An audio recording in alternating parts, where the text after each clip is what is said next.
Ladies and gentlemen, hailing from Cleveland, Ohio, I give you BVO. Oh, we boxing? Yeah, we boxing. I need that belt like it ain't no other option. So we punching and weaving and blocking. Defeat ain't an option. Let them know. Shoot a video, put it on BVO. Let them know. Every time I punch, it's a heavy blow. BVO, bound to hit like bricks cause it was set in stone. Let them know. I ain't getting body, but I'ma hit this flow. Yeah, way more than a show. This is BVO. On behalf of BVO Sports TV, we would like to thank our sponsor, Raycon, makers of the Raycon Everyday Earbuds, the perfect model for premium sound with active noise cancellation to block out distractions and transparency mode to keep you aware of your surroundings. They are the ideal for your everyday needs. Just visit RayconGlobal.com. That's RayconGlobal.com and elevate your listening experience.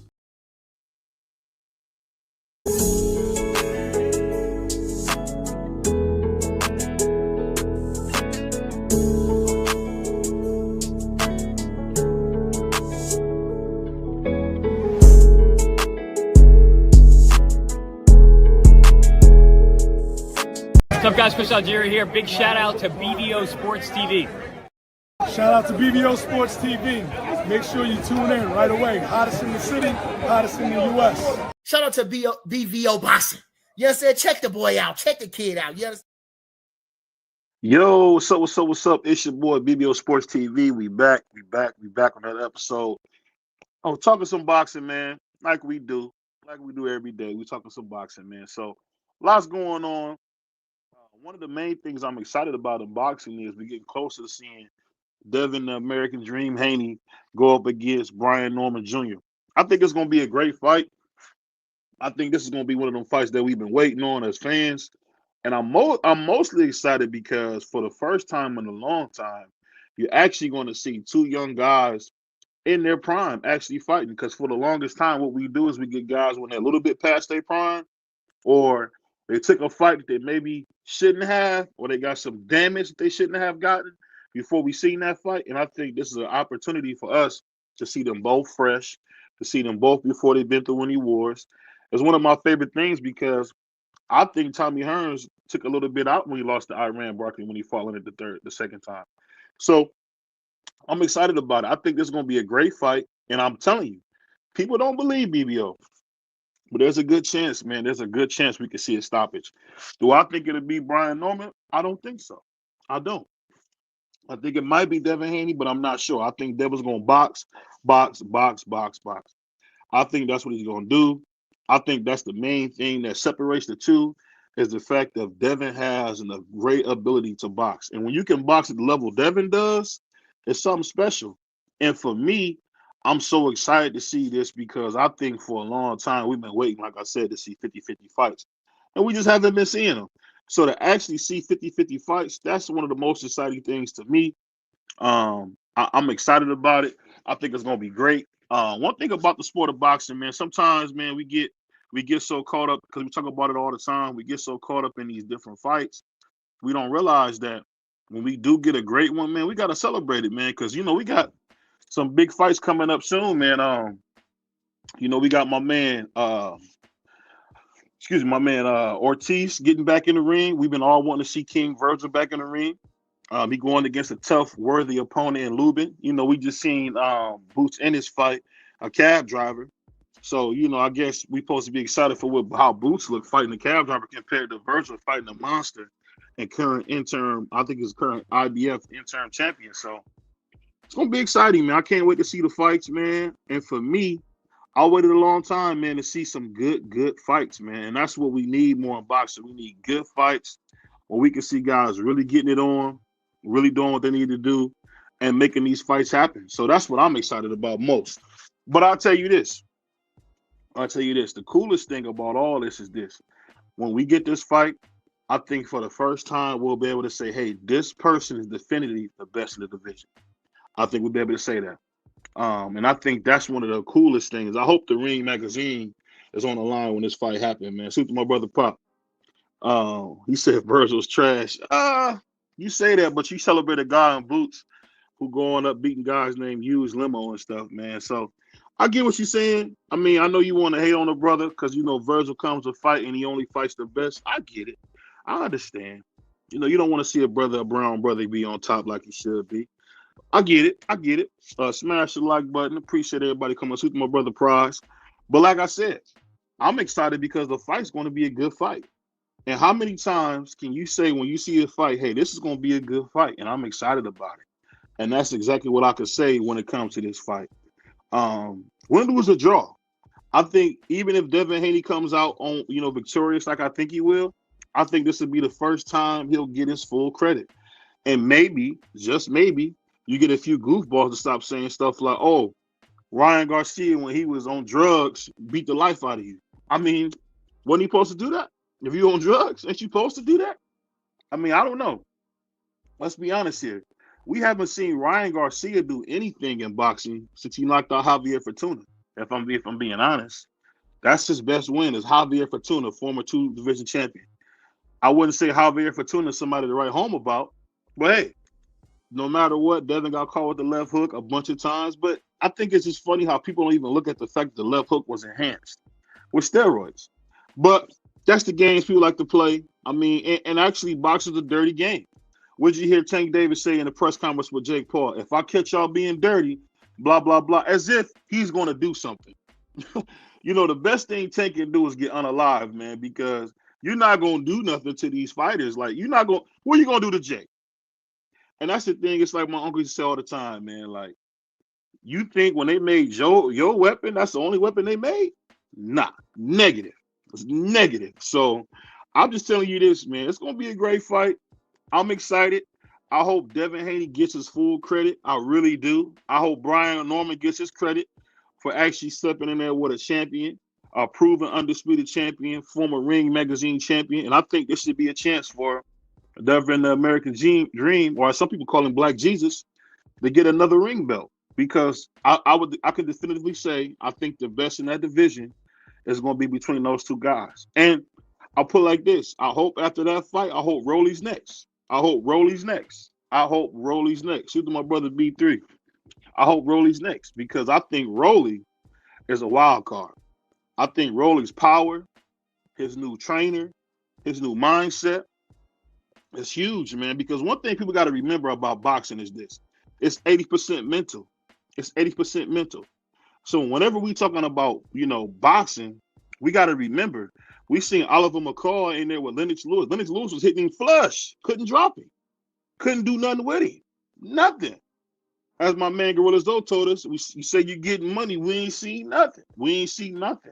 Because guess what? Oliver McCall, Outlaw McCall had the talent. He just didn't have a mind.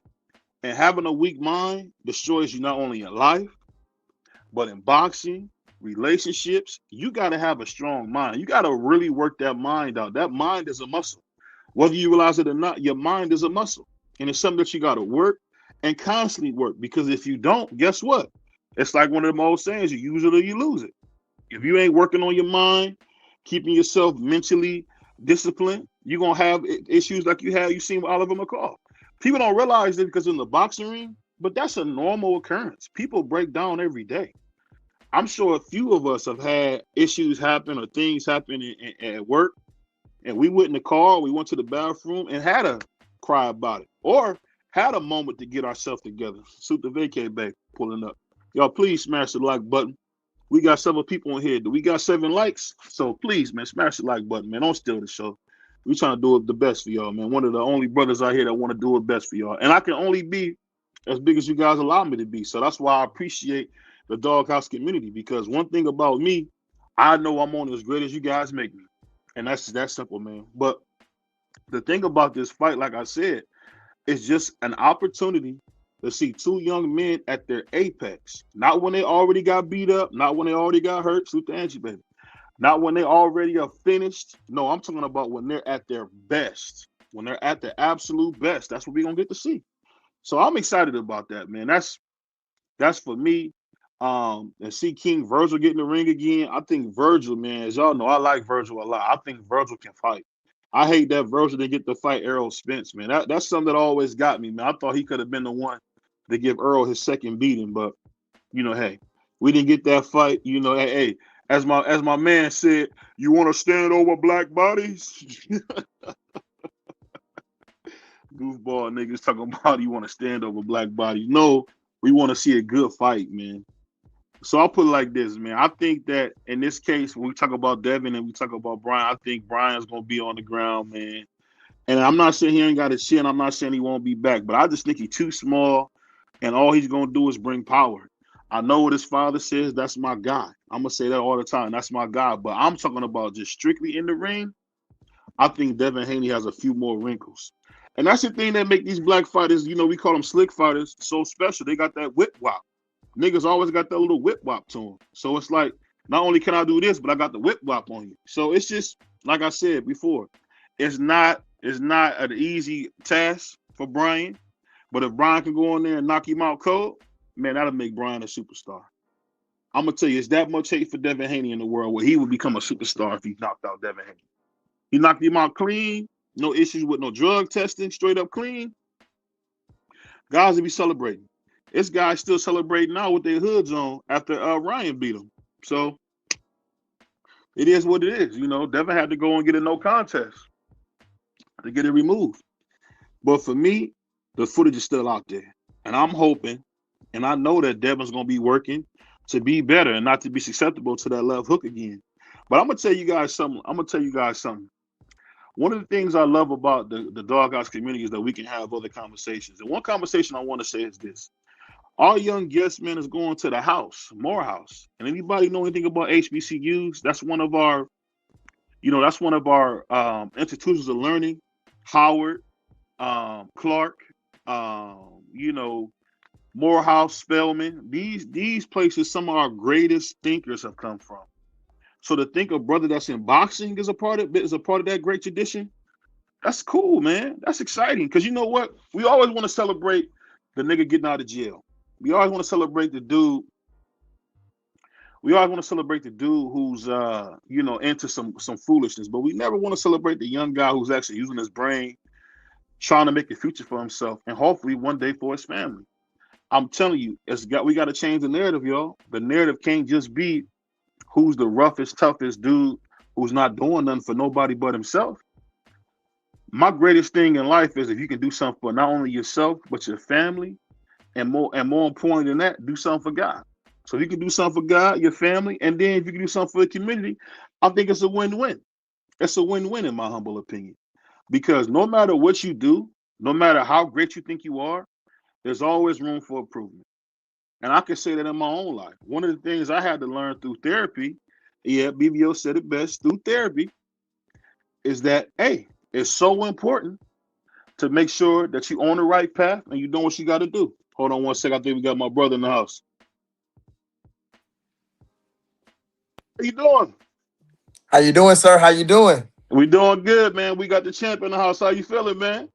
Man, I'm blessed, man. I'm grateful. So I gotta ask you this, man. The most exciting thing, I know a lot of people probably won't be excited this, man. What is it like going to Morehouse, man?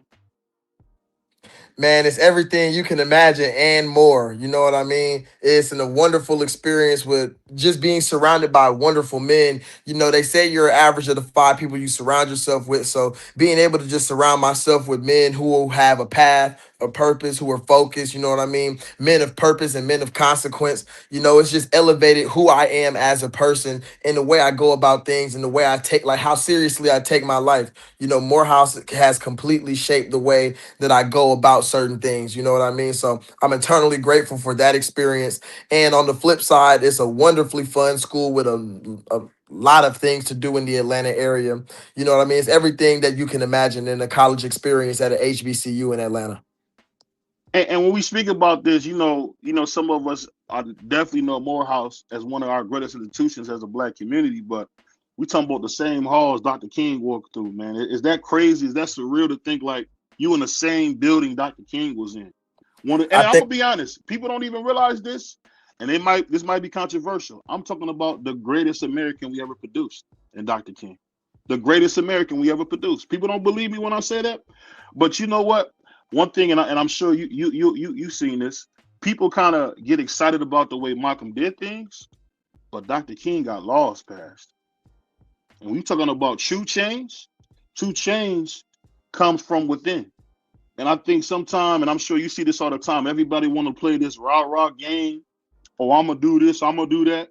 But no, it's about relationships, man. It's all about relationships. That's all this game is. But hold on one second, I'll bring your pop in. What's going on, Coach? How you feeling, man? Hey, what's going on, man? Oh, good, man. So before we get started, I wanted to ask you guys this. We talked a little bit about Morehouse. So what made you want to put your son in boxing? Man, he was always athletic. I mean, to be perfectly honest, it wasn't my idea. It was Okay. actually his mom's. It was actually his mom's idea. He was he was running track. He was All-American in track and field. Running AAU and things of that nature right there with Speed City out of Birmingham. And then before then in Montgomery, Alabama, with Superstars or something. I forget the name of the club. Great club though. But long story short, we were in the process of moving to Atlanta, and he wasn't gonna be able to run track that song. So we were just trying to find something for him to do. And I think maybe something happened at school. Told his mom he wanted to, learn how to defend himself. And so, man, in Liberty, Sylacauga, Alabama, at the time, which is where we were, man, just stumbled across a hole in the wall boxing gym with a makeshift ring, with a carpet for the tarp on the floor, with no bathroom, no running water. You know what I'm saying? Hot. He went in there, he fell in love with it. Yeah. And speaking about that, when you talk about boxing, it's a rough sport. So if Chad is able to become champion, we probably haven't seen a guy become champion that didn't come from like the lowest circumstance, probably since Muhammad Ali, because this is not a white collar sport. To be honest with you, man, it is and it isn't. Look, man, you probably got 6 to 10 tournaments a year that you can go to. And if you travel to them tournaments, each one of them tournaments costs $1,500, $2,000. Yeah, So they're not cheap. if you go to 6 tournaments in a year, you don't spend $12,000. Right. So you can't be without means and do this sport. You just can't. You can't be.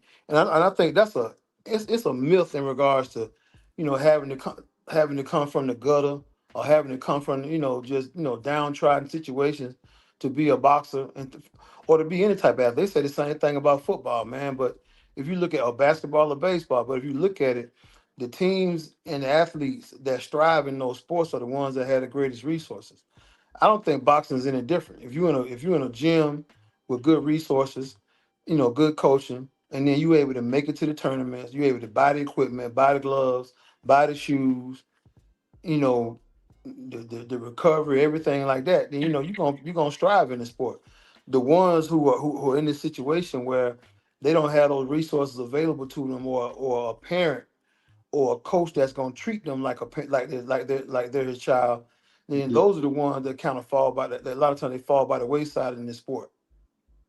Yeah, and the reason I say that is one thing I've noticed from like sports, my days in sports, especially if you broke, and you from the ghetto, somebody will find a way for you to play.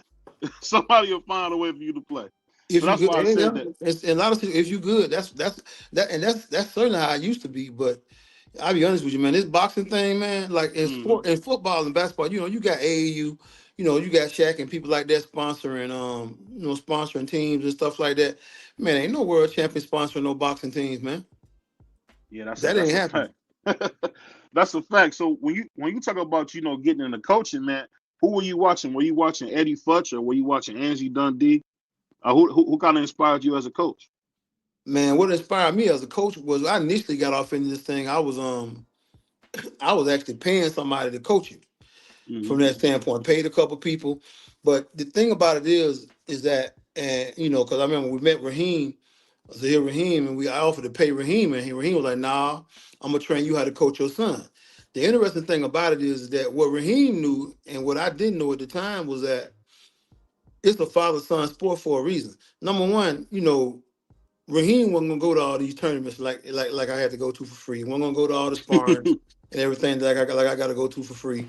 If he called me and tell me, if Chad called me and tell me, Dad, I can't work out this morning. I got to work out in this evening because I got to get some homework done. I get an assignment in.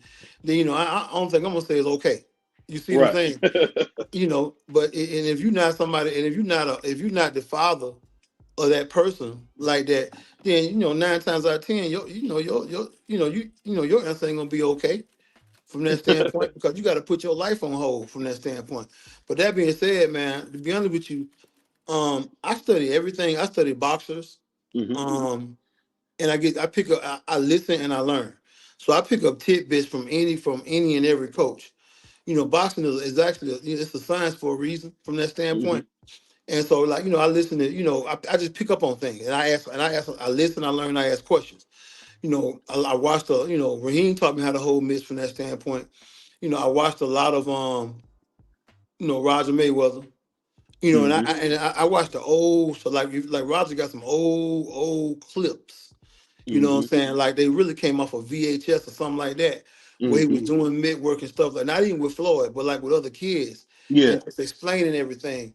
It's about 30 minutes long from that standpoint. I still watch that to this day. Because what I realized was that, people don't really understand what that mid work is.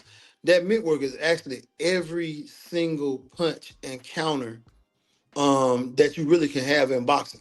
Every Mm-hmm. slip, every parry, shoulder roll, creating muscle memory from that standpoint. It's everything, and it's good. So you have to do it exactly like that. So what we learned to do, man, was to use that kind of as a foundation, then adapt up off of it.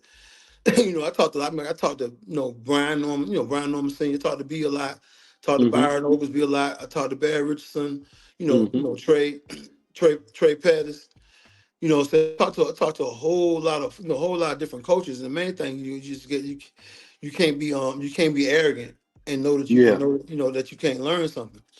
I think the good part about me from that standpoint is not coming from a boxing background per se, is the Mm-hmm. fact that I don't have a dogmatic approach. In other words, a lot of times boxers can only teach what they've been taught, Mm-hmm. because I'm not a slave to that mentality, I'm open to new forms of teaching. And the main thing, I realize also at a certain point, there's certain things that Chad gonna understand and know that I don't know, there's certain things that he gonna want to do. A lot of time, man, you get a coach, man, they don't want a boxer having any type of input in regards to their training or what they need. And so I Mm-hmm. always felt like that would be something that would hold Chad back. So what I do is, man, I make sure that I listen to him, and I listen to other folks. Like, I listen to, B. Norman Senior. He telling B Junior that, put it in the highway. What he Mm-hmm. essentially telling me to do is, man, be the first one in the highway, is be essentially just be first. Because you in the highway and if you get in the highway first, then the other Mm-hmm. person got to get out your way, if that makes sense. So, but it's a lot of stuff. You watch different things, like, like a lot of times I tell Chad, eyes. If I say eyes to Chad, I'm telling Chad to put his glove, to distract his opponent's his attention. Mm-hmm. Because if you put your glove constant to his eyes, it making him think. And you ain't gonna just run into, you're just not gonna run into a punch that's just out there like that on you. And even if you try to punch over it, then your accuracy is not gonna be good. And you got your lead arm out there that's kind of distracting him from that standpoint. So it's just a lot of different things that you pick up on the way. You learn that, it's just certain things. Like I got my 10,000, plus hours in this Right. coaching thing. And I'm still nowhere, close to being as good as I need to be, but I'm a lot better than what I was, if that makes sense. And I think it kind of shows in regards. I think Chad's at a point now where he's kind of everything that's in him is coming out now. Yeah. So one thing I gotta say, I gotta ask you this, chat. Being in Atlanta, you got Clark right there, you got Spellman right there. I mean, how are you able to stay focused, man? That's what I'm asking you, man. How are you able to stay so focused, man? I mean, it's not like I haven't been like, exposed to women my entire life. We obviously, life is about balance, and having Mm-hmm. fun, but we ultimately have a purpose and a goal, at the end of the day.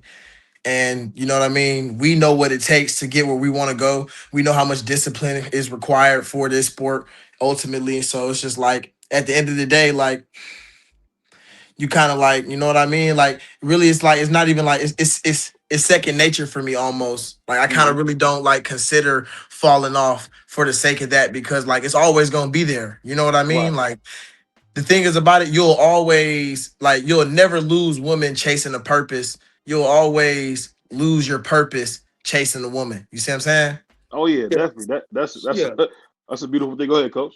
yeah. I mean, he got a benefit that I didn't have in my life. He actually got a father in his life. Right. My father wasn't in my life, Right. and so one thing I tell him about, man, is about we talk about emotion, having emotional intelligence, and then also being able to control your sexual energy and to Mm-hmm. divert your sexual energy often the purposeful things from that standpoint. Mm-hmm. That your sexual energy is probably the most powerful energy that a human being possesses. It's emotional, it's desire, it's physicality. You know what I'm saying? So a man needs to be able to control his emotions, but he also needs to be able to control his sexual energy and urges as well too, and not be a slave to it.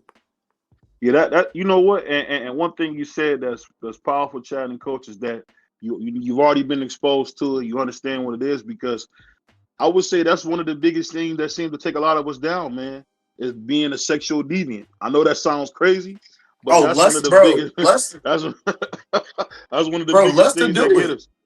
Lust to do it. And that's why, like, the thing is about it, being disciplined isn't about being disciplined and like, okay, I'm getting up, I'm doing my running, I'm working out, I'm eating my food. No, being disciplined is being mindful in your entire life.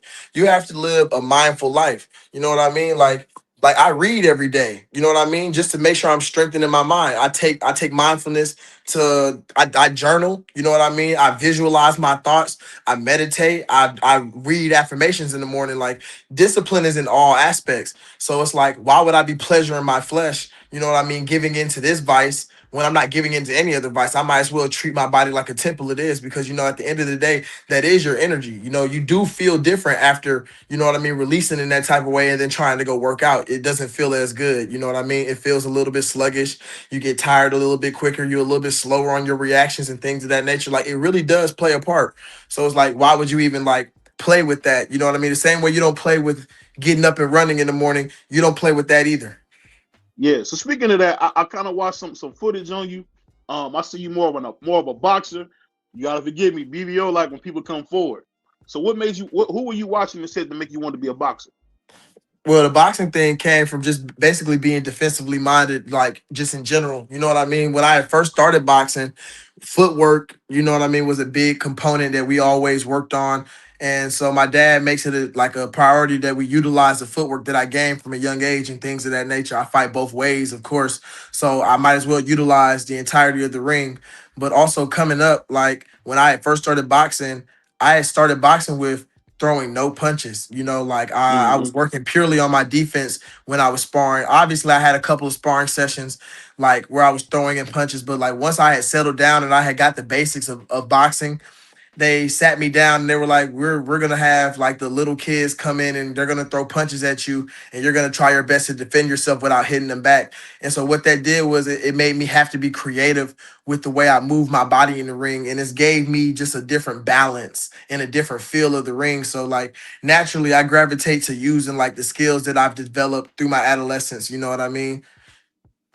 Yeah, and the reason I bring that up, man, because one thing I could say, and I got to give you credit, man, you the first boxer, and I've interviewed a lot of boxers, man, that definitely doesn't sound like you got something crazy going on, man, because one thing in these collision sports, I will always see people have that edge. So how do you keep that edge even though you seem to be such a well-rounded young brother? Oh man, like really, to be honest, I don't even get out of body in the ring. Like I found like when I'm like trying to psych myself and like get emotional and things of that nature, I find like I don't, you know what I mean? It isn't as good. I think I thrive the best in like, you know what I mean, in a calm environment. You know what I mean? The calm weather before the storm. Like when I get in there, I'm on point. You know what I mean? But like before it even happens, like I don't even listen to like rap music or things of that nature. I listen to low vibrational, calm music, you know what I mean? Things that like ease the soul and things of that nature because, I have for the entire fight to be amped. So it's Mm-hmm. kind of one of those things where like the bell ring and my body just kind of does what it does because before every fight, I have no idea what I'm going to do before I go out there. it really is all genuinely just muscle memory and just like intuition. You know what I mean? And just kind of just know how. Like the thousands of hours in the gym just comes out. There's no game plan. Obviously, there's things you strategize around based off your opponent, but every opponent is different at the end of the day. And you got to do different things for different opponents to get different wins and different results. So it's just like at the end of the day, like I think what boxing is putting into repetitions and you know what I mean? Just being able to adjust on the fly to whatever is thrown at you and making sure you have the skill and the reps in every single type of way so that you can adjust on the fly in any way to like really maximize your the way you look against your opponent essentially. Yeah, so I know you I know you're a sophomore, so I know you about around 20, correct? Yeah, I'm a junior technically, Oh, you're but a junior. Okay. I'm 20. Yes, Okay. sir.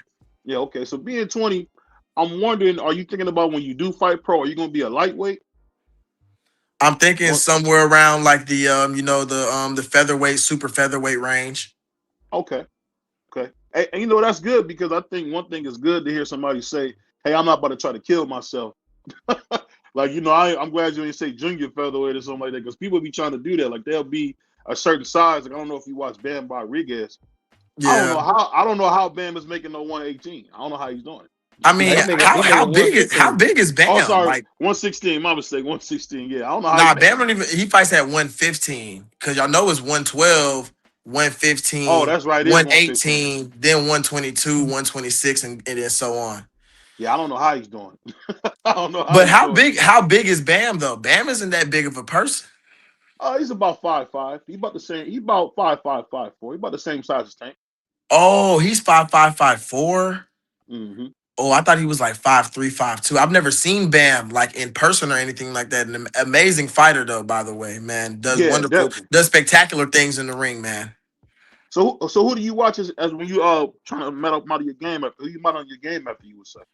Well, really, I don't really try to model my game after anybody, but like I like to take tidbits and I like to take good pieces from everybody. You know what I mean? So I'm gonna definitely, I'm turning on the Floyd Mayweather tape. We're gonna watch some Pernell Whitaker, of course. We appreciate the legends and things of that nature. We like Roberto Duran for his intuition. I also like Sugar Ray Leonard as well for his speed and combinations. We like Tommy Hearns, lengthy, nice jab and things of that nature. We watch a lot of people. Obviously, Terrence Bud Crawford, amazing timing, just one of the highest boxing IQs. People don't really even realize that. But we study a lot of Brian Norman Jr. tape and in person. You know what I mean? Just really, because when I watch you, when I see Brian Jr., he's super offensive. When I see you, I definitely can tell you thinking defense first because I noticed that you don't really get hit with a lot of clean shots. Never. I'm watching the tape. You watching B in fights. You ain't seen B in the gym. B Norman when he first came out of boxing, his slogan, he called himself the assassin that can't be hit. Mm-hmm. So that's the mistake that people make is that the man B Norman is defensively sound. He got great feet, good footwork, shoulder roll. I mean, he slips everything from that standpoint. It's just like in boxing. Like with Chad's thing, we in a situation where Chad's style is fluid. Like Chad takes what you give him. If you somebody that want to be overly aggressive, then we're gonna use that against you. If you somebody that don't want to be overly aggressive, then we're gonna come to you. Then he'll come to you. And one of the things we've been working on is being more of an aggressive counterpuncher from that standpoint. So I mean his game is gonna be all well rounded. But I'll show you like B just not he just ain't no put fist to a face type boxer. He well rounded. And I think that's one of the mistakes that Devin Haney and Bill them made from that standpoint is if they actually even thought that by thinking that because most folk think that because y'all don't see it. Yeah, he's been knocking folk out since he was a little boy, since he was a teenager. But at the same time, man, I like how you gloss over that, Coach. I like how you gloss over that, man. Yeah, I'm just saying, but I mean, like to be honest with you, the knockouts and stuff like that ain't even the best part of his boxing game. Well, The best part of it. The reason I say what I say is because I watch a lot of amateur boxing and pros. There's something about the pros that change who you are. Like if you ever watch Berlinga in the amateurs, he was a boxer, but he fell in love with his power. If you look at Deontay Wilder, when he was in the Olympics, he kind of could do a few more things, but he fell in love with his power. So what I'm saying is, who's to say if Chad goes into the ring and he has more power than you think? Oh, I know Chad. I ain't worried about that. And he putting people to sleep. Just prime example, my young guy Keith Cologne. Keith Cologne's in the same kind of, I would say, in the same kind of age range as Chad, and he beating people dead. He beating people dead, and it changes you.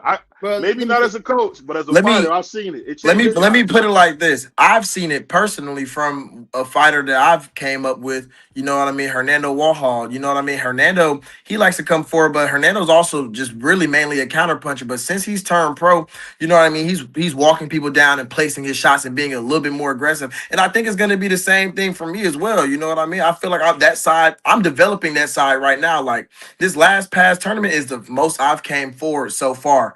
You know what I mean? And it was natural because I was confident, I was fluid, and, you know, my defense was on point. So it's like I'm going to be doing the same thing as a pro. I'm going to be staying right there in front of him. You know what I mean? Obviously, I'm going to be utilizing my feet when necessary. But when it's not necessary, I'm trying to really, we in the hurt business. You know what I mean? Mm-hmm. I done learned the boxing and moving. I done learned how to, you know what I mean, turn my shots, rotate my hips and things of that nature. I'm trying to put it on some people now. You know what I mean? I'm starting to get a little bit more 8 counts. People are starting to fade away during the fights a little bit more. So I definitely know when I turn pro and I can actually put a long-winded game plan on somebody trying to gas them out, I'm definitely going to be stopping people. Definitely. Yeah. And the reason I say that, man, because one thing in boxing, man, I think, and you know this better than anybody, I feel a lot of fighters tell me the amateurs kind of hold you back, because you kind of doing that point system. Because in the pros, that points don't matter. It's about, can you get the guy out of there? So that's what I'm wondering. Do you think that'll change you when you see a guy, when you see a guy and you got to get him out of there? Because I feel like the amateurs hold y'all back, man. You don't feel like it does that? Only 3 rounds. You don't know who you're gonna fight. A lot of it is just like on the fly. I mean, I definitely do see that perspective, but you got to appreciate the amateurs for it. Like, you got to appreciate the amateurs for that perspective. What the amateur does is it prepares you for chaos. You know what I mean? You're going to have shaky weigh-ins, crazy tournaments, people dropping out of tournaments, new opponents in a different day, same day, 4 fights in a row. Like, you kind of need that craziness to really settle. Like, that's really where you conquer your mind at. I feel like the amateurs is where you conquer your mind. So it's all about how you look at it. You feel me? Because there's people who have been great amateurs, not great amateurs. Like, I would say they were elite amateurs, but they weren't the upper echelon of amateurs who had great pro careers. You know what I mean? Teofimo Lopez, he was I'm pretty sure he did end up going to he went to the Olympics, right? No, he missed the trip. He went to the Olympics. He went to the Olympics for another country. For another country, yeah. For Honduras, Teo, he only won like 2 amateur fights. Yeah, exactly. And Teofimo, even though I don't really necessarily like the guy's character, he's had, you know what I mean, a flourishing professional career. He's a multi-weight, you know what I mean, world champion and things of that nature. So it's just a matter of I feel like it prepares you in that aspect. But you know what I mean? If you can fight, you can fight. We can see that right now. So I don't want to say it necessarily holds people back, but you definitely don't get to see the full picture of everything until you turn professional, I feel like. Yeah, and the reason I say that, man, you guys don't know this, but I'm a huge fan of Teo. Because one thing I'll tell you is this, and you guys can tell me if I'm wrong on this. I think sometimes the way people judge people, you could never have a Malcolm X when he was Detroit Red. People change. People got to go through that maturation process. People say stupid stuff every day. And I think in this new media, I feel like if somebody makes a mistake and say something wrong, we so quick to throw them in the trash and not realize that, hey, we got to understand people make mistakes. Go ahead. People make mistakes, but Teo 28 years old. At some point, listen, man. Yeah, man. Nah. And he ripped the hard R too. Nah, man. And listen, and the other part, listen. I'm a father. Right. I teach when if Chad say something, do something right now that I don't like, then I correct him. Now, I correct him, but also I raise a man to the point where if he feel like he done something wrong or said something wrong, he gonna apologize for it. So Yeah. you know he 20 years old. So if he's 20 years old and he say or do something wrong because he ain't perfect, he know he did something wrong and he go make amends for it by apologizing. That's something that men have to do. But the first thing, like I said, is knowing that you did something wrong. I mean, I don't mind telling you, bro. I'm pro black. Right. Period. I'm pro black. I love black people. And, you know, and I mean, I love black people, you know, so I want us to do well. And, you know, I don't deal with racism or racists. You know, if you racist, I ain't gonna associate with you. You know, if you racist, I ain't gonna associate with you. You know, and if, you know, for me to associate with you, you at least just got to be you ain't gotta be think you don't have to think like I think, but you at least you can't be racist. You know, like I said, you know, and it's this Teofimo Lopez is actually disheartening because I discovered Teofimo Lopez in the 2016 Olympics. I liked his style. I liked how he was boxing. We was fans of Tio. We liked Tio. Exactly. We was rooting. Exactly. We rooted for Tio against Lomachenko. Actually, exactly. That being said, I can't support no racists, man. Yeah. I I can't understand support. that. So that ain't finality. I mean, if T.O. make amends from that standpoint and realize the errors in his ways, then you know that's something else to be considered. But you know, you can't call you can't joke about sending a banana to a black man, calling another black man the N word, and doing all this other crazy stuff. And you know, and I just ain't finna rock with you. Now I respect that. Now I know you guys are in Atlanta, so you guys know. I'm sure you guys know about Dr. King, right? Absolutely. And Not you only know that not only do we know about he was born in Montgomery. He was born in Montgomery, Alabama. We from Alabama originally, and so yeah. he was born in Montgomery, Alabama. You know that's where the Dexter Avenue Baptist Church is. That's where Martin Luther King Church is on Dexter Avenue. Yeah, because my grandfather's from, I don't know if you guys ever heard of Lucedale, Mississippi. He's from I never heard of Lucedale. Lucedale, Mississippi. some backwards town. But the reason I say that is when we talk about Dr. King, you know, a lot of people talk about, you know, Muhammad Gandhi, how Gandhi inspired him.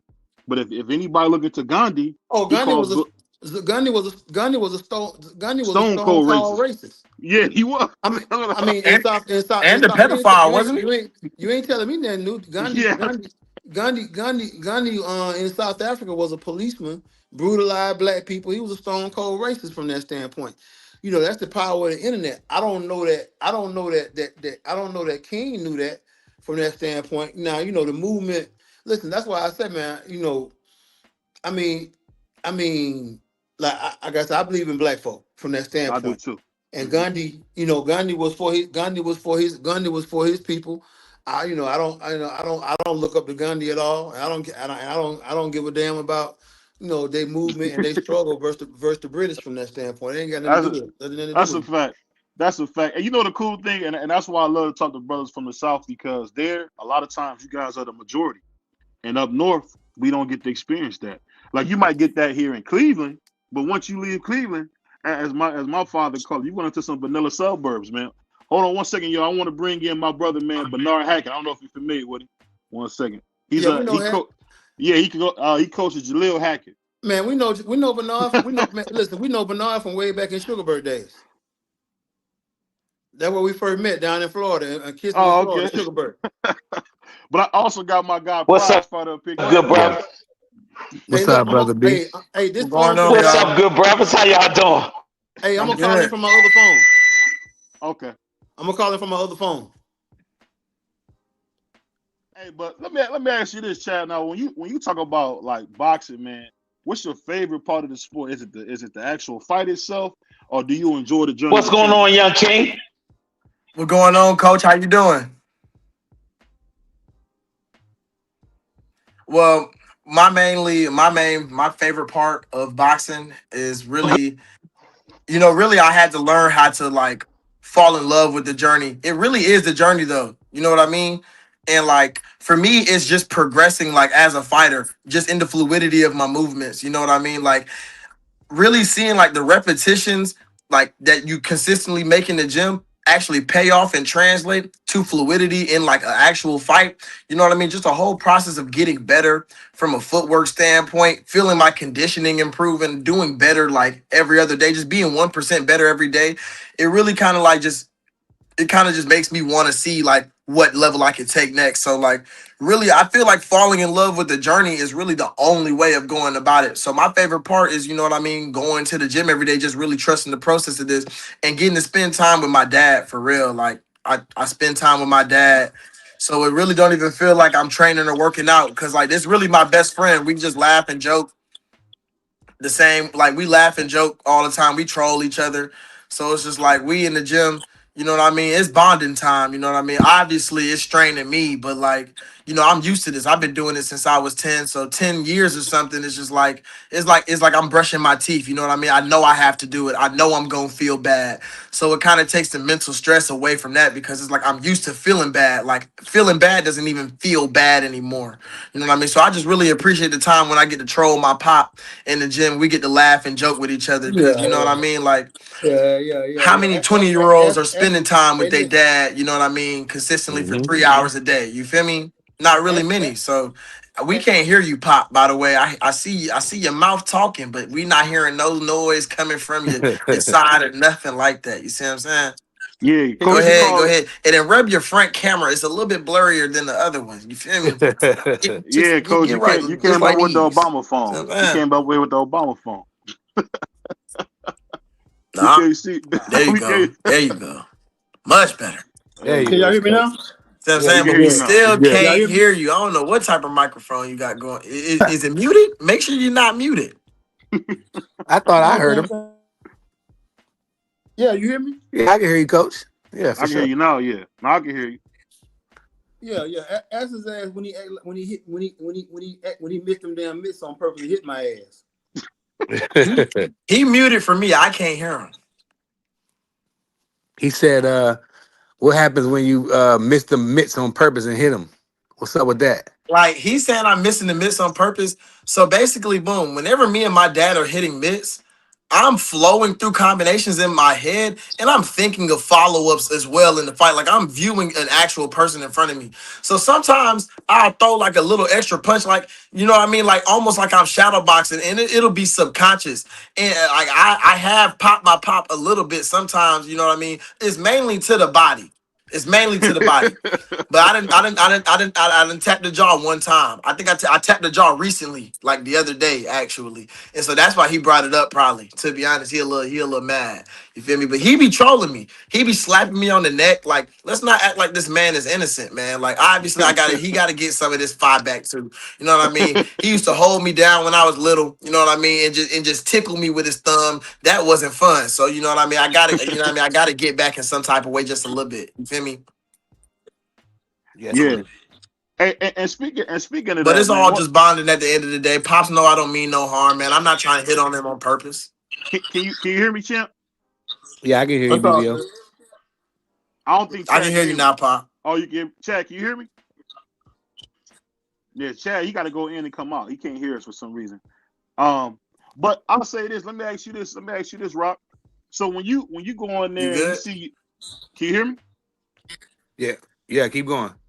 Okay, can you hear me, Chad? I mean, I was done. I don't think Chad can hear me. Chad, can you hear us? I don't think I can. I'm pretty sure I can't hear one. He probably can't hear you, BVO. It might be you, bro. Yeah, I don't think I can hear BVO. I might need to come back in. Yeah. Okay. Cool.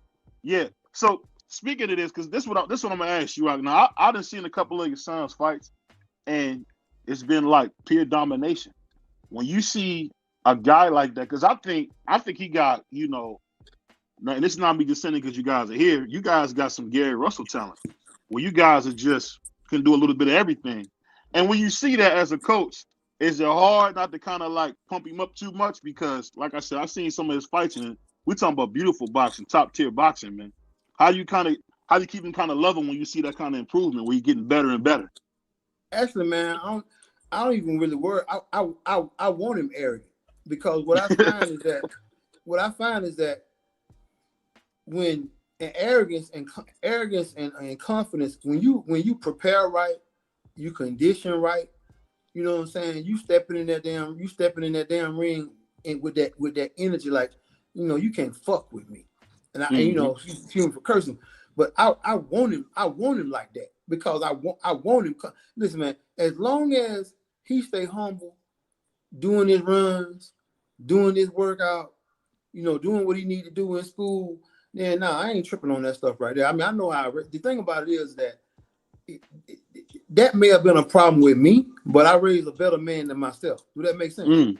That makes sense. Yes, indeed. I raised a better man than myself, so I ain't worried. I'm not worried about him getting the big head and getting out beside and stuff like that.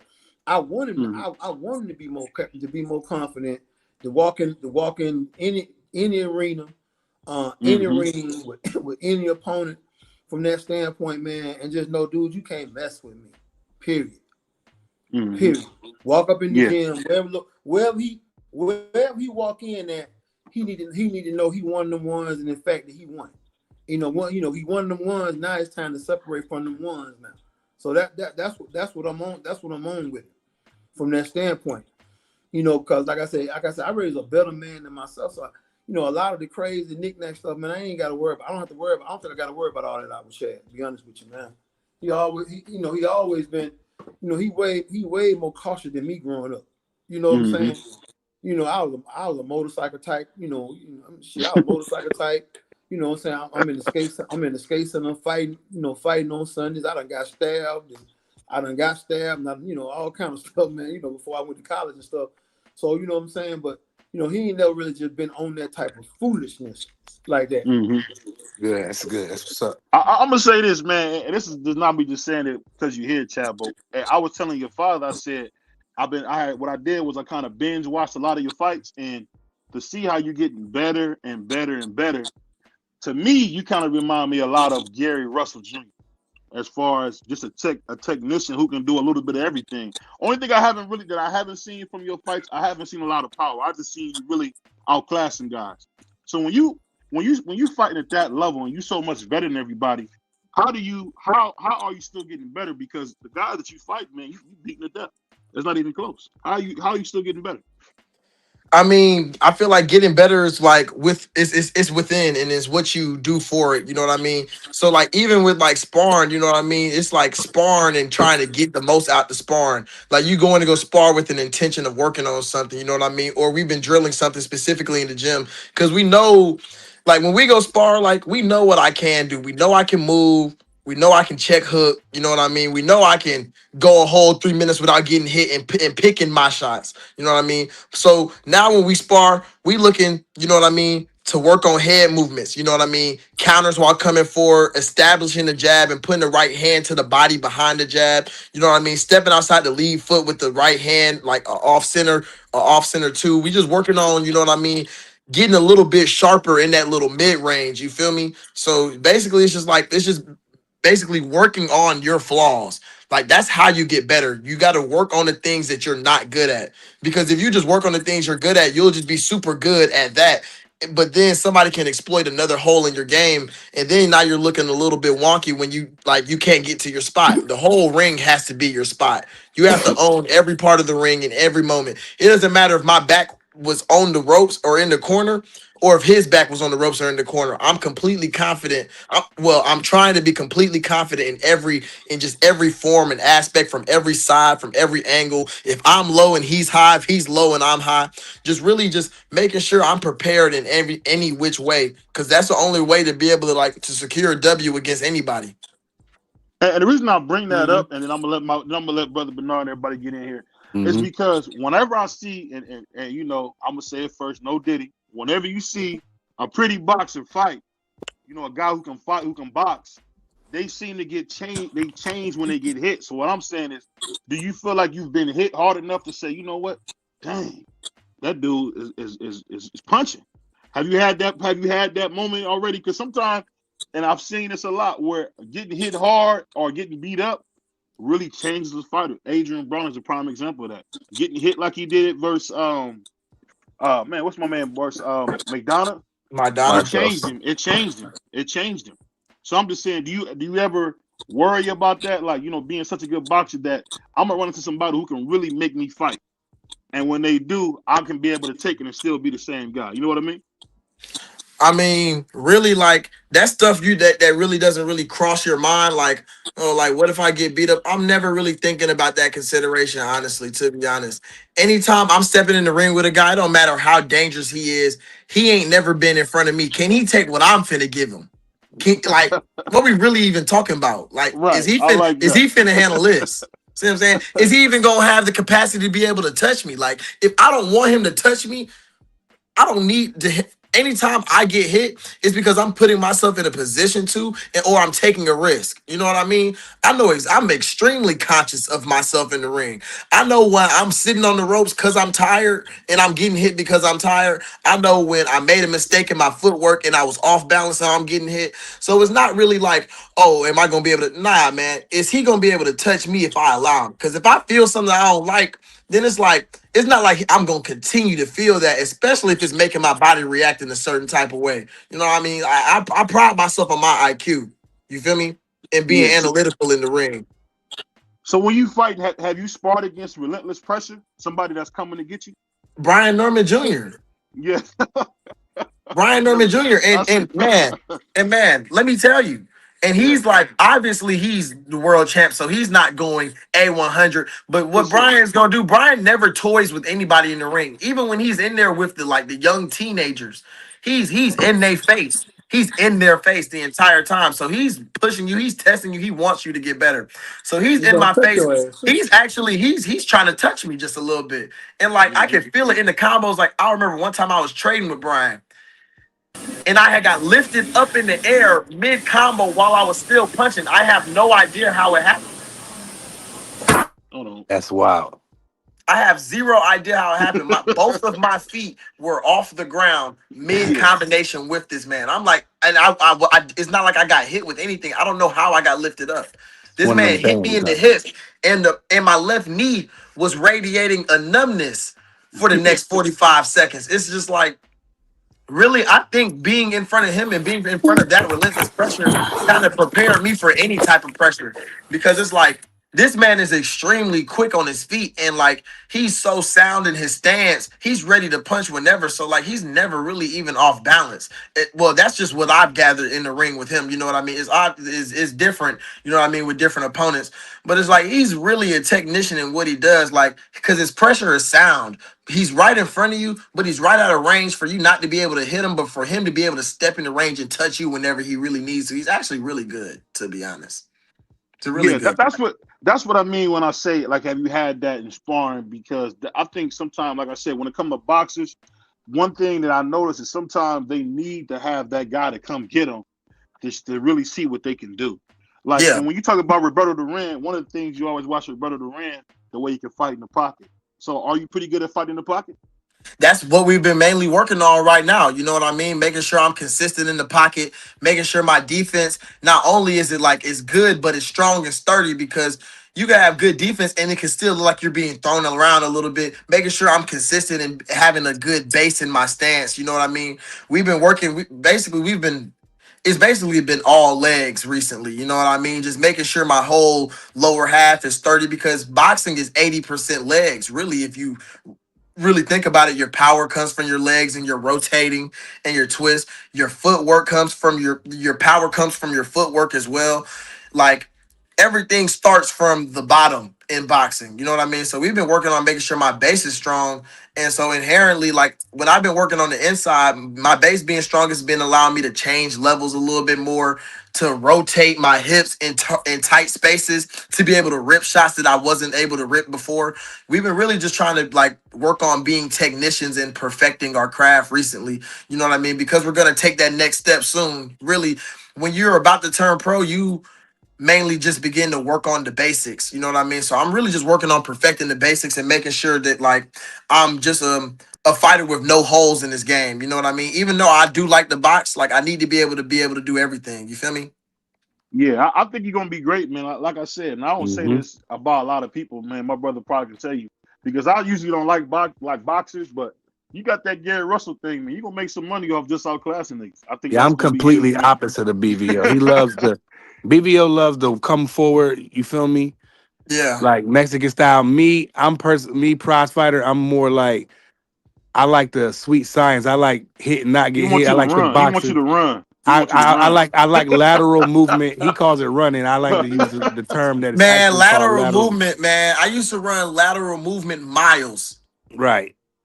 I used to have to do lateral. Ask my dad. My dad used to make me run sideways on Yeah. the track for lateral movement miles. He used to make me run backwards on the track as well. Yeah. Just building any type of strength in my legs. Like I can move laterally forever. Really, basketball became easy after I started boxing. Yeah. A lot of boxers can hoop. But what's Hold like on, I one of can't hear them? prize fighter. I might need to leave and come back. Oh, all right, yeah. We having a bunch of come back. Hey, Coach Rock, let me ask you this, man. What do you prefer? You prefer cats to come forward, or do you like the boxing? Man, I prefer Chad to take the man. My philosophy is this right here: take what they give until you can take what you want. Take what I they like give it. till you can take what they give until you can take what they want. So if you got somebody that's overly aggressive from that stand, overly aggressive, and they just want to come forward, then we're gonna beat their ass up. We're gonna beat their ass up while they coming forward and take angles off. And then once they realize that ain't working for them from that standpoint, because when you in that capacity right there, you really just hoping you get tired. But the problem with fighting my son, is that by Chad fluid, by being able to switch and having the footwork that he got, he ain't never in a position. If the ring cut off from Chad, then he's setting a trap for you. He never in a position where you can cut the ring off on him because his movement is so good and he can fight from both sides. But that being said, Chad is nice. I really, and I'll be honest, from watching him, he got me excited. I can't wait till they put the biggest Mexican nigga they can against him. He gonna get boxed, and he gonna get outboxed. Man, tell him to get past his jab, man. He gonna have to get past the jab. The thing about it is that what folks don't really see, Chad can punch. Like the joints in my damn wrists and elbows and shit hurt now from holding the damn mitts and stuff. You know what I'm saying? Like Chad can punch. Now he might not have, whether or not he got one hit or quitter and stuff like that. He looks like he's a sharp puncher. He looks like he's a sharp puncher. That's irrelevant, dog. That's a big deal to be a sharp. Yeah, accumulation of punches will get you out of there too, coach. You know what I mean? You're not gonna keep landing that straight right hand. And this is from me watching you, Chad. I don't think nobody's gonna run in on you. They're not gonna Palomalize you because you're a sharp puncher. So that you're gonna have their respect. I'm just saying, I can't wait till they get the biggest Mexican they can find and see y'all get it in, man. I can't wait, man. Man, throw the Mexican at me, coach. I want him. I'm gonna eat the body up. You know they don't like that. What you got for me, brother Bernard? Can you talk yet? I don't know if Bernard can talk yet. Brother B be in the gym working it out. Shout out to Brother sauna, B. man.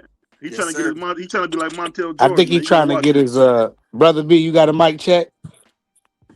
I think he might be froze. No, he not froze. He just in the sauna. But no, the reason I say that, Coach Rock, is because that's my favorite thing. Whenever I see a great boxer, I want to see somebody come get him. That's my favorite thing, man. I like to see somebody come get him, man. I mean, styles make fights, man. We know how that recipe go every time, though. But see, the thing about it is this right here, man, is that boxing is an evolutionary sport. So, when we get to that point right there, and we in the pros and we got them long rounds, I mean, it ain't gonna be shit. Chad, you'll see, man. Listen, man, Chad will be in the pocket with somebody, fight behind the shoulder, in that damn shell, catch him, pop, pop, pop. Going to the body in that damn shell. I mean, he gonna be a complete fighter. So it ain't gonna matter whether somebody's a Mex. It ain't gonna matter whether somebody's want to pressure fighting, and he can't go inside with the motherfucker. The other thing about it, we lift heavy ass weights. We strong as fuck. I mean, Chad bench press over 200 pounds. He squat over 300 damn pounds. He can leg press over 800 pounds. He probably got all we do is do goddamn plyometrics, so he can probably jump. He probably got a 40-inch goddamn vertical. So I mean, we ain't Nah, I'm busting touching curves. rim. I'm touching rim for sure. We ain't bonding Touching rim. we ain't bonding the curve. Like I say, so boxing is an evolutionary sport. Brother B, mute your mic. Go ahead, coach. Boxing is an evolutionary sport, man. So as long as you keep growing in the sport, inside your mid-range, your long-range game, your jab, your mid-range game counters, and then working in that pocket. As long as you keep growing in them aspects of it, and then being able to do it from the southpaw and the orthodox side, being able to shift. Like we study a lot of different folks. Like we watch Alexander P-Rod. I don't know if you remember P-Rod. P-Rod knocked Danny Jacobs out. Yeah, in the first round. Yeah, so if you watch Chad, like what you gonna see a lot of Chad game is we used to do it a lot when he was younger, but it's shifting. But it's shifting off movement and stuff like that to create an angle, or shifting from orthodox to a southpaw to create a lead foot dominant position so you can land the left hand. But being able to do that shit off the move, like if you watch if you'll go and watch, if you watch the fights at the national this in Tulsa, what you'll see a lot of times, you'll see him make a move and shift up on somebody, and the only thing the kid can do is go ahead and fall down because he's out of position.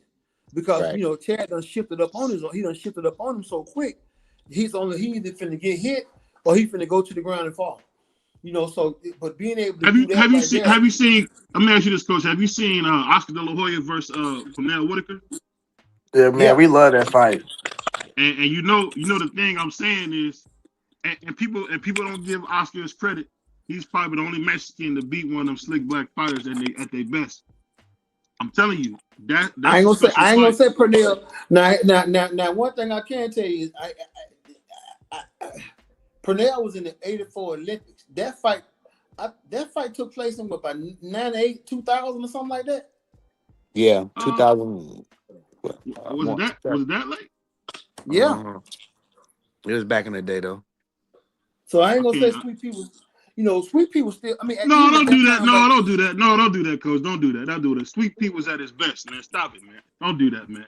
He beat Sweet Pea, and don't forget, Sweet Pea put Oscar on his pocket, and he came back and got it. Sweet Pea got it.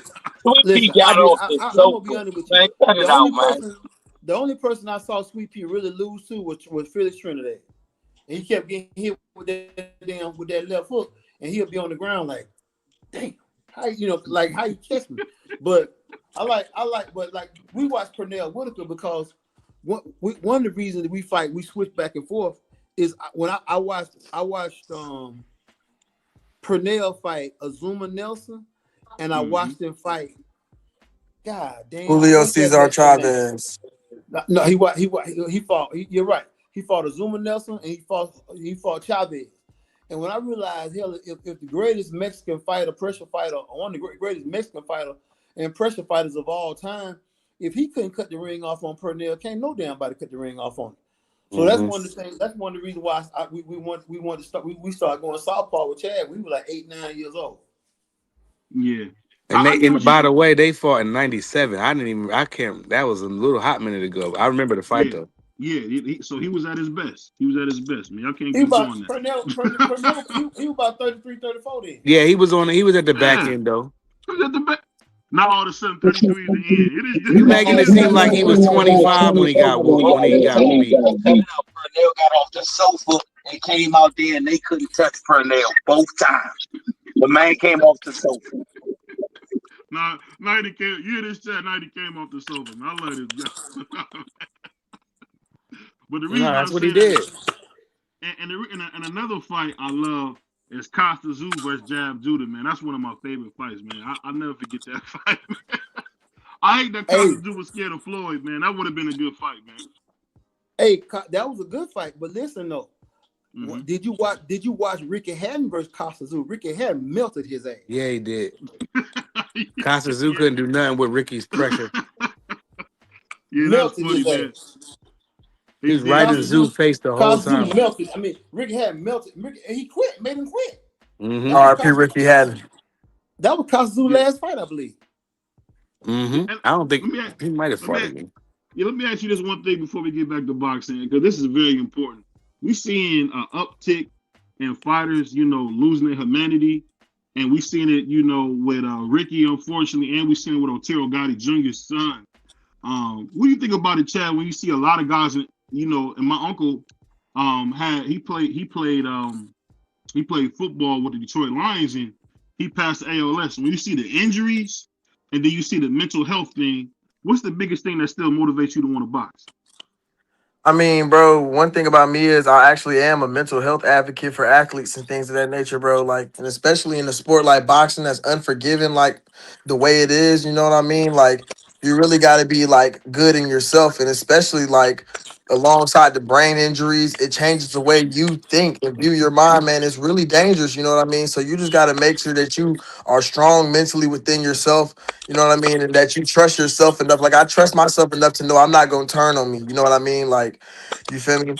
But really, like, deaths and and viewing things like that is super duper tragic. But you know what I mean? There's tragic cases in every sport, you know what I mean? So there, you know, in WWE, Chris Benoit, you know what I mean? He killed his entire family and Yeah, himself, you know what that I was mean? So crazy. it's just like it's just like Try to stay that's just unalive, life. champ. Try to stay unalive.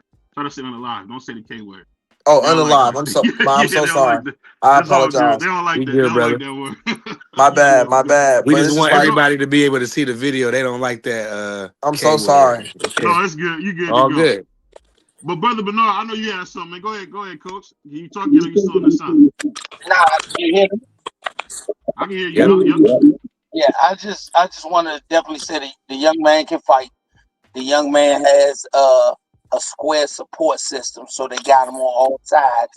And the only thing I would tell him going into the pros as a young, uh, talented young man, don't never let people fall in love with your talent. Let them fall in love with your work ethic, because a lot of times they'll fall in love with your talent, and when they do that, they want to push in different directions. They want to do everything but fall in love with the thing that got you where you are, your work ethic.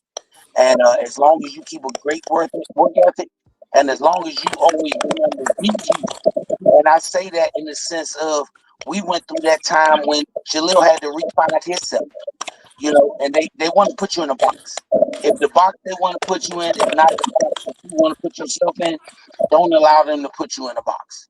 Be who Yes, sir. you are, be true to yourself, and make them conform to you. Don't conform to them. Yes, sir. I appreciate the words, Coach. Thank you. Bars.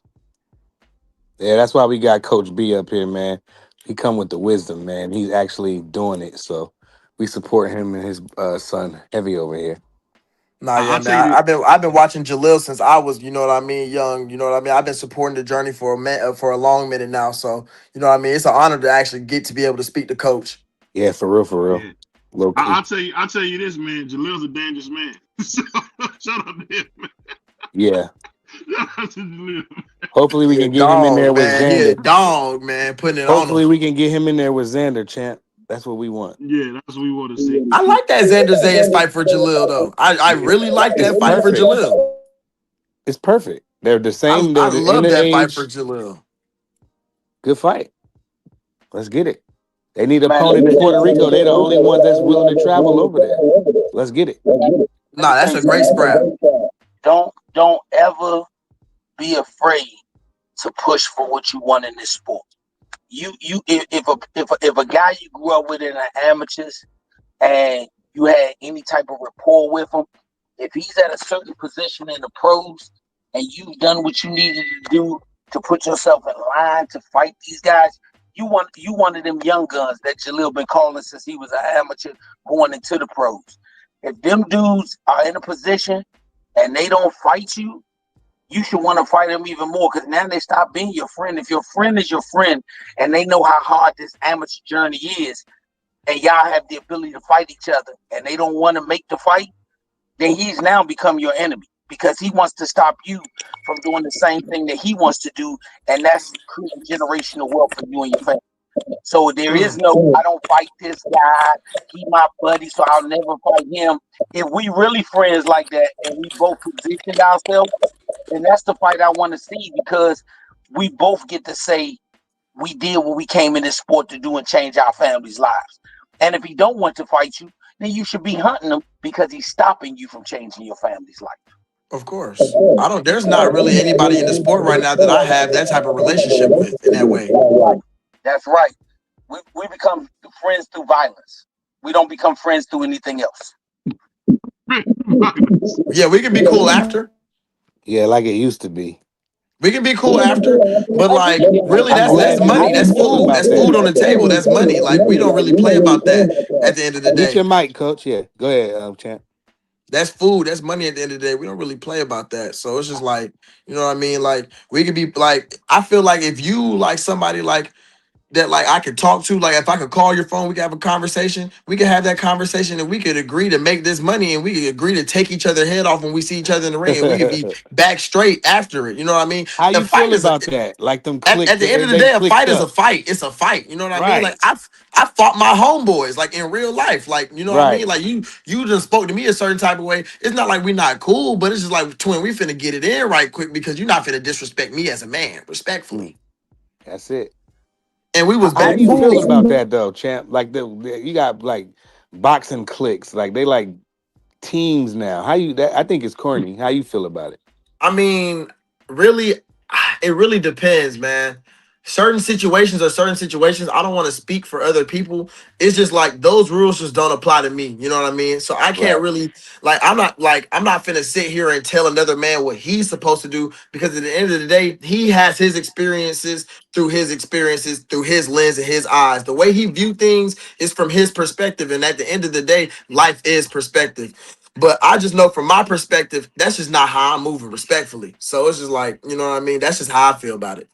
I can dig it. I like that. You gotta remember this, Chad. This is what you gotta remember about pride. This is a sick Negro.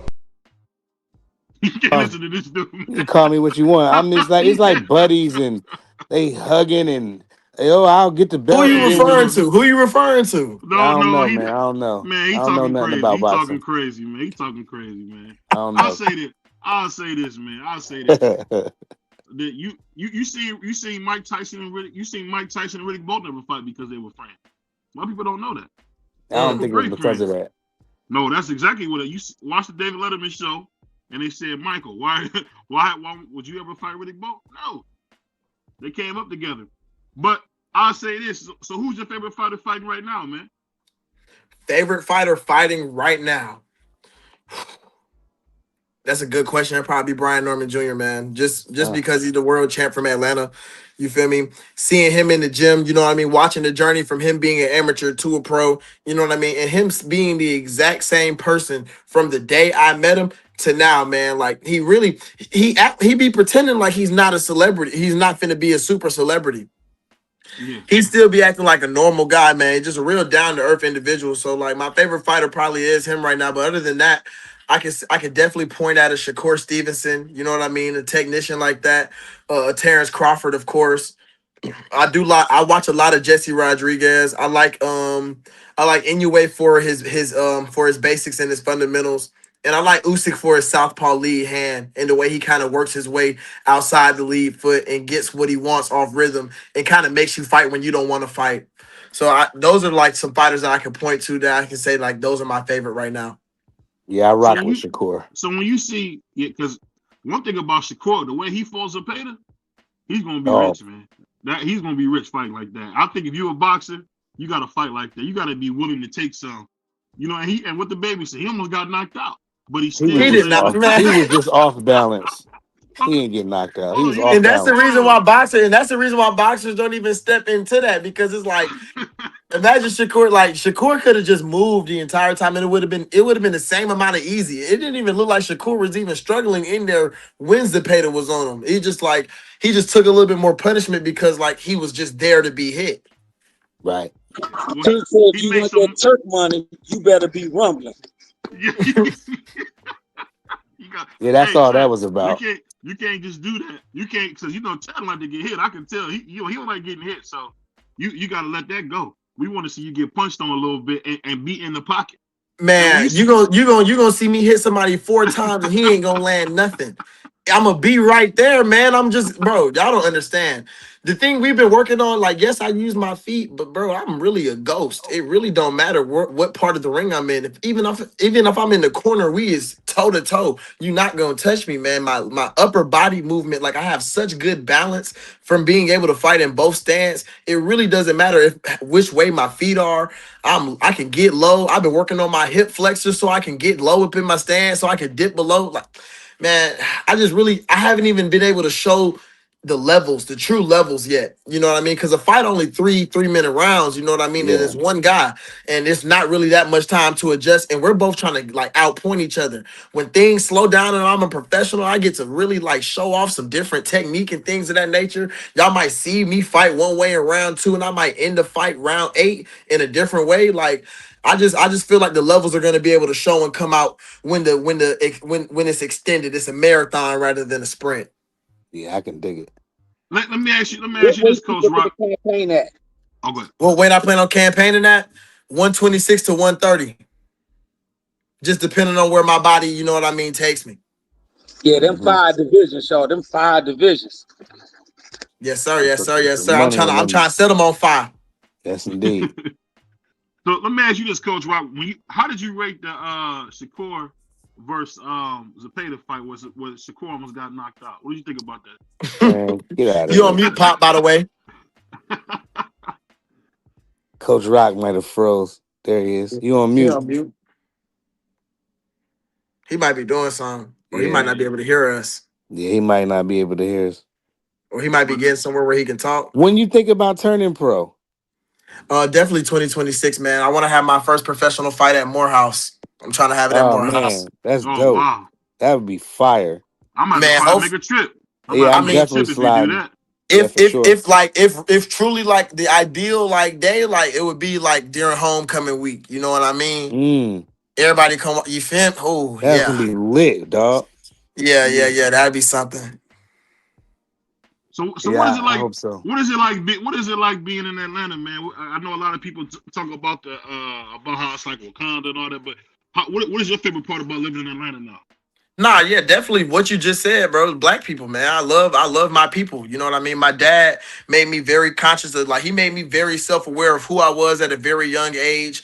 So, like, I love my people. You know, I went to a predominantly black high school in East Atlanta, and so I decided to go to I've been knew I wanted to go to a HBCU since 9th grade, and so being in Atlanta where the population is like high in black people, you know what I mean? I love seeing my people every day. I love my culture. I love my food. You know what I mean?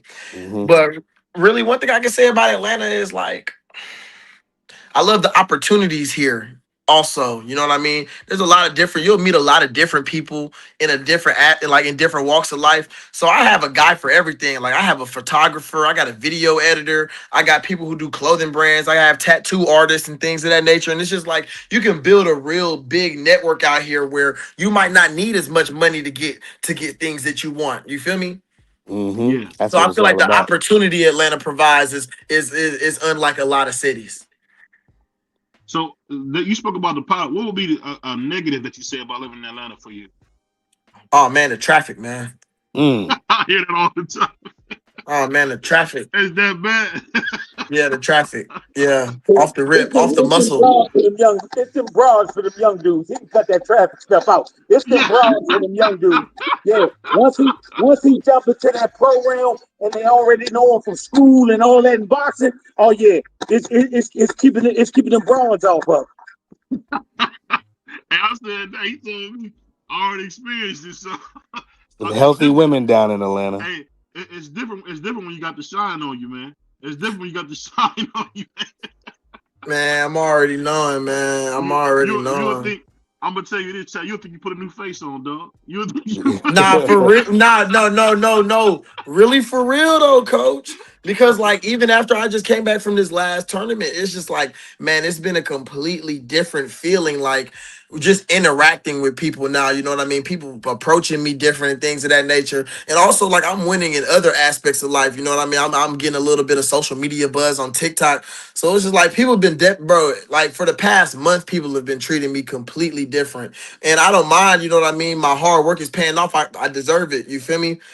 But it's like I'm already experiencing that, so I can only imagine, because this is a very minor scale. I can imagine when it's elevated and I'm like, you know, on the world stage. So I'm already preparing myself to be mentally focused through that. You know what I mean? Because at the end of the day, it's a bigger picture, it's a bigger purpose, it's a bigger goal. The goal is to be a world champion. The goal isn't to be known. The goal isn't to be super famous. The goal is to make a lot of money, though. The goal is to make a lot of money. Yes. Yes. I definitely agree with that. I'm glad you said you deserve it, because too many young black and brown boxers, they get caught up in buyer's remorse. They get caught up in homeboy book bags and all that type of stuff, where they feel bad because they can't take it with you. You will not be able to take everybody with you. The only person you are responsible for taking with you is your daddy. Your daddy has invested more in you than any homeboy you will ever meet. And he gonna bring your mama. So if you got your daddy, he got the rest of the people who you must bring with you. The rest of them dudes, do a cookout once a year and supply the food. That's all you got to do. Mm-hmm. Everybody can't come with you. Nah, and the fact of the matter is you'll fall behind trying to carry all that weight. So yes. I'm glad you know. You That's will because you fall got your pops in your life. So you already know what type time it is. Shout out Dad, man. He give me great advice. He be giving me bad advice sometimes, though. It's all good. Nobody perfect, though. Nope. I give bad advice. It's impossible for him to give you bad advice. It's not even humanly possible for him to give you bad advice. Okay. Let me tell you something. Your daddy can only give you good advice, but we can take the wrong turn.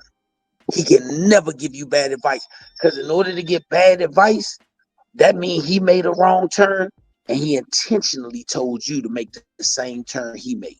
So he can never give you bad advice. Yeah, he will give you good advice, but y'all can make the wrong turn. Okay, that makes sense. Yeah, and that's definitely applicable to the situation I was referring to, Dan, for sure. What's that saying that one dude say? Young nigga, keep God in your life. You're a wild dude. man, bro, BVO is funny, man. Yeah, BVO out of control. BVO is funny. Yeah, he out of control. Ain't that what they say, Chad, on the song? I didn't make that up. Somebody made a song and said that, man. Nah, that's exactly what they say. That's exactly what they say. This man is hilarious, bro. This man is hilarious. But I say this, man. I appreciate you coming through, man. I hope to have you back again. And I'm telling you this. You're going to have a great career. Only thing I'll say is just make sure if they ever say Emiliano Vargas, say no. Say no. I don't want to fight guys. Wow. That's the only thing I'll say. You said who? Wait, you said who? Emiliano Vargas. Don't let BVO start nothing. Just let it fly over your head like the Blues Angels. Let it fly over your head, man. Don't let it crash into you like a drunk bird.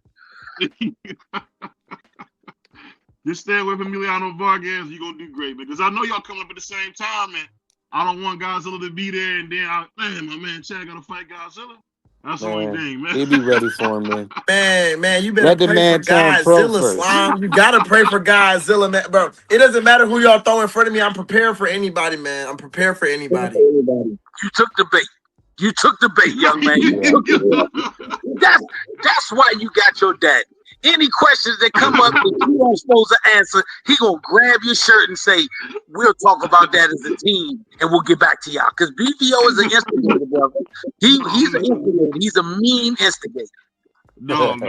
I just want to make sure that because I know he's gonna get up there where Emiliano is, and I just want him to remember that he said he can mess with Emiliano. I'm gonna remind you of that when you say that. Let's just get the fight at Morehouse first. The thing is about it, Coach, it's like at the end of the day, if the fight is like supposed to be in my future and it's supposed to be lined up, I'm not avoiding nothing. You know what I mean? But if Emiliano, if he's 147 by then and I'm still 130, then it just don't make sense. But if he's 140 and I'm 135, you see what I'm saying? Like, I'm not really like, if he in the way, he in the way, regardless of who he is. It has nothing to do with Emiliano. He's probably a good boxer and probably a great dude. But he would say the same thing about me if you ask him this question. So why would my answer be anything different? Because he beating people dead, Chad. That's why he beating people dead, man. I don't care. Okay, he's okay. I don't care. Hold on. Chad, we was at the fight, right? I was sitting ringside. He punched the dude. When that dude got up, man, like a grapefruit was on his eye, dog. It was looked like something on Dragon Ball Z, man. He had like a grapefruit on it. I'm telling you, man, he beating people to death, man. That's all I'm saying. I don't want you on nobody's canvas sleep, man. That's all I'm saying. Stay away from Emiliano. It could never be me, man. I appreciate y'all having me on, though, Coach. Thank you. Appreciate you for coming, man. No, for sure. Soon, Coach Rock. I appreciate you. Take care, Chad. I appreciate y'all, brothers. Salute. You a wild dude, BVO. You a horrible person. You called him a horrible person. And that's a deep horrible person. You cold-blooded, man. You cold-blooded, man. Shout out to Boxing Scholar. All I said, Coach, was stay away from Emiliano. He beating people dead, man. You seen it, man. What my man Leonard said, you heard him. You heard him. You heard him. Hey, but shout out to my brother Scholar, man. I hope the kid do get the fight in Morehouse. That would be dope. Dude, that dude is really good. Chad is and really, he know really what good. else he can do. He can talk real good. That I didn't expect.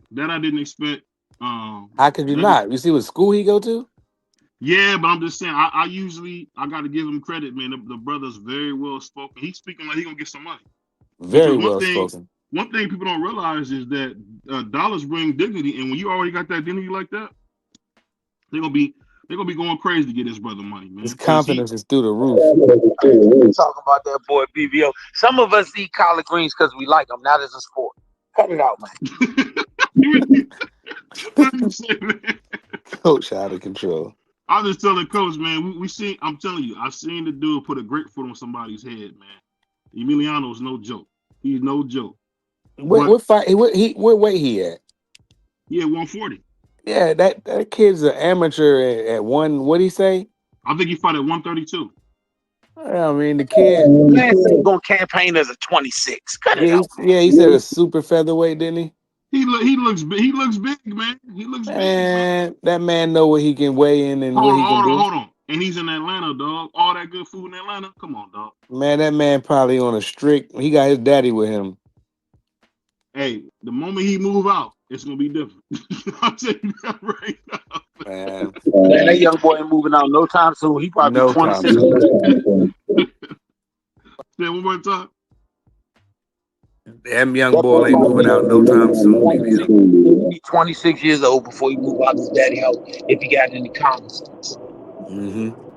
Hey, Coach Rock, can you hear us? Yeah, I'm here. Hey, I was gonna ask you this, man. With your son, with the size your son is, how big do you think he'll fight? Man, that dude, he a late bloomer, man. He about 5'9" now. See, I just told him that. I just told him that he ain't gonna be in no 126 long. Oh no. He think he gonna fight at 126. Be honest with you, man. I'm thinking he gonna start at 130. But he walking around. I mean, he walking around at. Chad probably walk around anywhere between 138 and 142. Like he ain't no big ass. Like he ain't like some of them kids in Hamilton be cutting 20 pounds. He ain't doing that. And this time last year, hell, he was walking around at 134. To make the fight at 32, he just had to stop eating fried foods. You know what I'm saying? That's what I was just telling them that Chad is big as hell. They talking about, I don't think he'll fight him. Yes, he will. At 5'9", he gonna be at 147 before they know it. Yeah, man, he gonna. I mean, you can look at him growing, man. Chad's still going through puberty. He hit puberty late. Like Chad, man. Listen, man. When Chad was like 4'6" or something like that. When he was like 13, 14 years old. You know what I'm saying? Mm-hmm. Yeah. So he done grew 13 inches over the course of the last 6 years, and he's still growing. Like the doctor said, Chad, like he broke his arm a while back, you know, and we had some X-rays done recently. Man, he still got growth plate left, and as long as you got growth plate left, he probably gonna end up being about 5'10" and a half. Mm-hmm. Nah, his ass, you know, he might go as high as 54. To be honest with you, I mean, you can look at me. I ain't no small dude. He got my frame.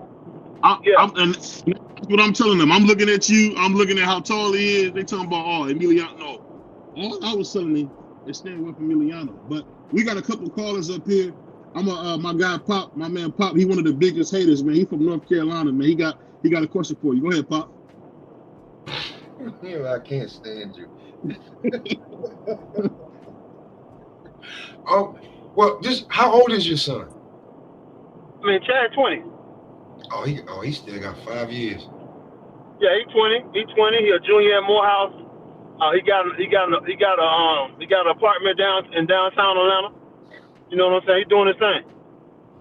Oh yeah, he got plenty of time to grow into his body and everything. No, man. He got a nice frame on him. I mean, and we lift weights. I mean, we only lift weights about 1 day a week, but we lift extremely heavy. Like I said, like Chad can squat 300. Chad can squat 315 for reps. You know, but we don't do that. But like 1 day a week. You know, he bench over 200 pounds. You know what I'm saying? If I had him on a regular program like I was on, he'd be probably 30, 40 pounds a muscle heavier. But like I said, we lift heavy about once a week. We do a lot of plyometrics and stuff like that. You know, boxing is all cardio, so his weight stay down. But I think he got his mama genetics as far as being small is concerned. But he got a frame to the point where I think he'll definitely probably get to the point where he's fighting probably 54 at some point towards the end. Yeah, definitely. You got any more smoke? What now? When the next time we think we can see you in the ring? Man, we fighting on Border Wars. We fighting on the Boxing Voices. Ness got an amateur show down here in Atlanta on November the 8th. What's the 8th? Okay. It's 8th, yeah. So we fighting on Border Wars. You'll be able to watch him live on that. They're gonna broadcast that, so you'll be able to see him fight live on that. And then we fighting the following week down in Greenville, South Carolina. We got a rematch with a kid from Golden Gloves. We fought in Golden Glove Regional Championship. So we're gonna give him a rematch and down in his hometown on the 15th of November. Then after that, man, that'll be it until we go to Lubbock, Texas, and get that strap. That sounds like a plan right there. I got another brother, man, coming up. He's a Puerto Rican. He looks black, but hold on, no, he not on here. Hold on, I thought he was so racist. No, he not on here. Never mind. But I appreciate you, Coach, man. I look forward to talking to you soon, man. And like I said, the way you raised your son, that's commendable, man. Because a lot of guys, man, they don't realize your greatest legacy is your son. So I appreciate what you're doing, man. Yeah, I appreciate you, Coach. I wouldn't mind my son being like yours, for sure. Hey, man, I appreciate y'all, man. Great job. Appreciate you, brother. When I was your son's age, man, I'm trying to run into people's houses acting a fool, man. So that's a beautiful thing to see people do better, man. I love that. Hey, is Bernard? Is Bernard still on? Yeah, he's still on. Bernard, you don't remember me, man? We met.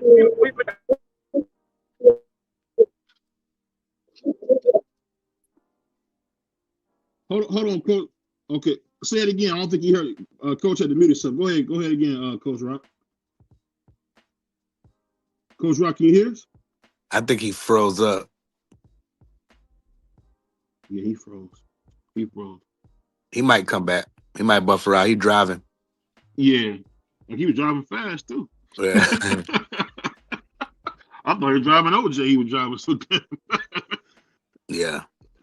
But let me ask you this though, Pop, man. I know, man. You hate on real boxing, man. You hate on people that come forward. Hold on one second. Let me see. Who am I hating on now? There you go. Yeah, I'm back in. Yeah, that's my bad. But I was gonna say Bernard don't remember me, man. But we met down in Florida at Sugarbird tournament. Jaleel fought a kid named Bam Bam from here in Atlanta down there. Back in the day. That was the first time I met you. Back I remember because Bam Bam was like 45-0, and Jaleel gave Bam Bam his first L. You hear him, Coach?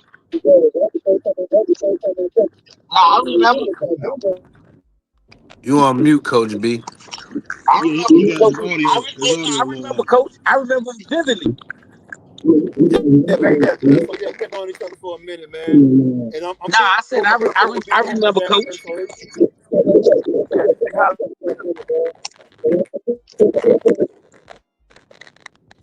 Yeah. What I'll do, Coach Rock, I'm gonna send you Brother Bernard's number, man. So I can all right, stay in touch. all right, man. Y'all take it easy. I'll see you soon, man. Take care. All right. But yeah, we don't get this honor much, man. We got my man Pop in the house, man. One of the biggest haters in boxing, man. How you feeling, man?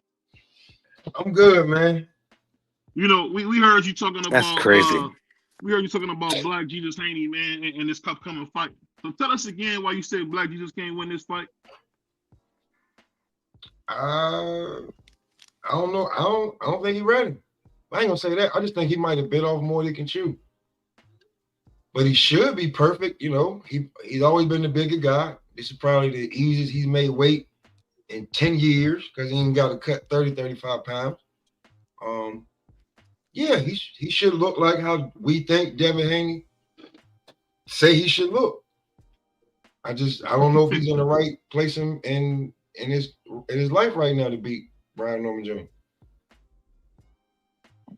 So what makes you go against brothers, man? That's my one question. How am I going against brothers? It's two brothers fighting. It's two. You know what? I'll tell you what. I'm going against the West Coast brother because I'm from the South. How about that? Since you want to, we can get it right, right? You know what I'm saying? I'm from the South. Nah, I think Brian Norman Jr. is coming to his own. I think he's coming to his own. I think he's hitting his stride like right about now. I'm not saying that the last piece of competition that he fought, the last 2-3 guys are like on the level, but he dismantled them like he was supposed to. He fought in the pocket. He fought their fight. He beat them guys in their own game. And I feel like, you know, he's not smothering his punches anymore. He's confident, and I think that he's right where, you know, he's ascending. I don't know where Devin is right now. He definitely getting better. You're on top of the world. But I wanted to ask you this, Brother Bernard. So we had Smoke on here, and Smoke is one of the biggest criticizers of us seeing Xander versus Jaleel. So I kind of wanted him to get a chance to get an audience with you, man, because he's just been so dead against seeing a black man get a title shot. So I thought I'll bring the coach to him. Oh man. Oh, okay, coach. I think Jaleel is a great fighter, right? But when I asked him, I said, well, where's Jaleel rank? I thought he was gonna say something like in the like 20s or 30s. And he said, what you said, what? One? They had him at 151, I believe. But come on, man. I ain't saying nothing about. I feel like Jaleel should be closer into the rankings. I don't know a lot, but 151. If Xander fought him, right? Mm-hmm. If you know boxing, which most people don't, it'd be a good fight. But I don't. 151 against the champion. Hold on. What number was used limo driver when he fought Boots Ennis, who was a former unified lineage champion? He's ranked like number 8, bro. Like this is. Are you sure? You said who you talking about? The limo driver? Yeah, the limo driver. The limo driver was in the rankings, bro. I checked a few times. He was in the rankings. I ain't saying he should have been. I mean, somebody could, you know, paid a few dollars to get him there. You know how the sanctioning bodies go, but you know, you have a better chance of of anybody saying that fight if he was ranked like 13th. They can rank anybody nowadays anyway. They can manipulate that. Yeah, but they came out of Pacquiao Hold on, Prize. Hold on 1 second. Bernard about to say something. Go ahead, Brother Bernard. Let me say this. If you understand boxing, if you understand the ranking system, if you understand the way the sport goes, then you really don't have an argument for why Jaleel and Xander shouldn't fight. Because if you've been watching boxing, I can give you 2 fights where the opponent was not ranked in the top 20. I'm not sure if they were ranked below that because I won't say that, but they were not top 20. And under voluntary defenses, they've been able to pick who they want. When Roy Jones fought the fireman, and when he fought no, I'm not. That's not trying to be funny. That's what he was. When he fought the fireman, Was when it he only a fought, cop or a fireman? when he fought the police officer, Yeah, remember when he had his hands behind his back? Yeah. Neither one of those dudes were ranked by anybody, but because Roy had a voluntary defense, he could pick who he wanted to pick to fight. When you look at the people who were available for Xander to fight, I will always and forever be grateful to the Puerto Rican people, because the Puerto Rican people, including the Puerto Rican podcasters, they were like, you don't have another relevant known name that you can fight. This is the one that's willing to come to Puerto Rico and has a name. Tell me why you won't fight him. The only people who consistently got out their bed, woke up, got on the phone, clicked in on their computer, hit their phone to give any iota of why Jaleel could not get the fight or should not get the fight was black folk. It's From the always South. like that too. Yeah, BVO. That's what Pop do. That's what Pop do. Me in there with them people. I said, I think it'll be a great fight, but to just look at it like outside and be like, well, who's Xander fighting? He's fighting Jaleel Hackett. You know what they're gonna do? They're gonna go to box rec. They're gonna go to boxing scene. They're gonna start looking at the ringers. They're gonna start looking. First thing they're gonna start saying is a cherry pick, because the man not in the damn rankings. What they say about Lincoln's limo driver? And I got one for that. I'm not even using Lima. I got one for that. If that is the case, and you look at it from that position, how many used limo drivers, how many cherry picks have been co-main events on world title fights? Jaleel has been a co-main event on a world title fight. Boots in his card, where we did get our respect from Eddie Hearns, who said Jaleel's region sold a lot of tickets. Secondly, if you look at what they go on, Jaleel's social media has more followers than at least 35 world champions across the weight classes. This is something that was brought to my attention by a promoter, a rather large one, that said we didn't know that.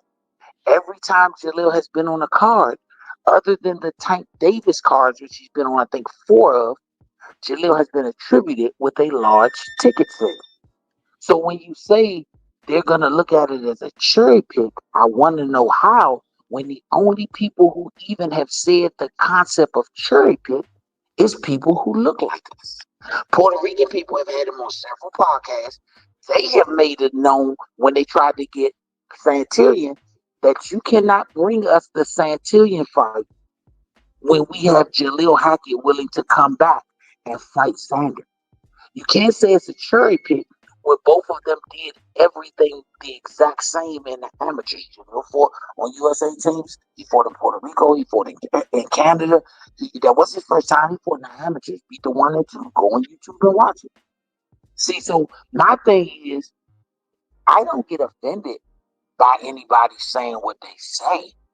It's just that I know 90% of the time, black people say what they say in this boxing realm with no knowledge. So I can't get mad at a person who's speaking from a position of ignorance. Ignorance meaning has no knowledge. But when people who have knowledge of the sport, like the Puerto Rico fans, they the ones that X'd off Santillan. It wasn't top right. They were ready to go through with it. Xander didn't X Santillan off until his people said, we're not supporting that. That's all I'm saying. When my people look like me, I've been told that forever. Brother, if you waiting for the ones that look like you to support you, you're going to be waiting a lifetime. Go get another group of people to support you. Then yours will get on the bandwagon. Everybody who asks the question, they always say, I heard. This is what someone said.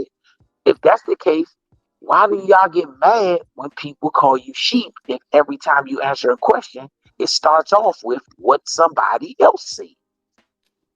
We got to become our own free thinkers. Do you know we destroy black boxing? Not no promoters, black people destroy black boxing. If you go back to when Ali was fighting, you go back to when Jack Johnson was fighting, you wouldn't find a black voice that spoke against them. They almost get ran out their own neighborhood. They almost get ran out their own neighborhood because once again, you going against your own kind, and for what? Like I asked BVO, this was a real question. I said, BVO, if you can't support us, then please tell me, why do you have a problem supporting a person who supports your show, comes on your show, makes his fighter available for your show, to support a person who's never been on your show, hasn't shouted you out, hasn't hit a like button? You say happy birthday, he didn't even say thank you. But you go against me so hard who looks like you for a person who don't look like you, whose people would never go against any of their people to support you. You wouldn't get if a Latino fighter, and I love their pride and I love how they carry stuff.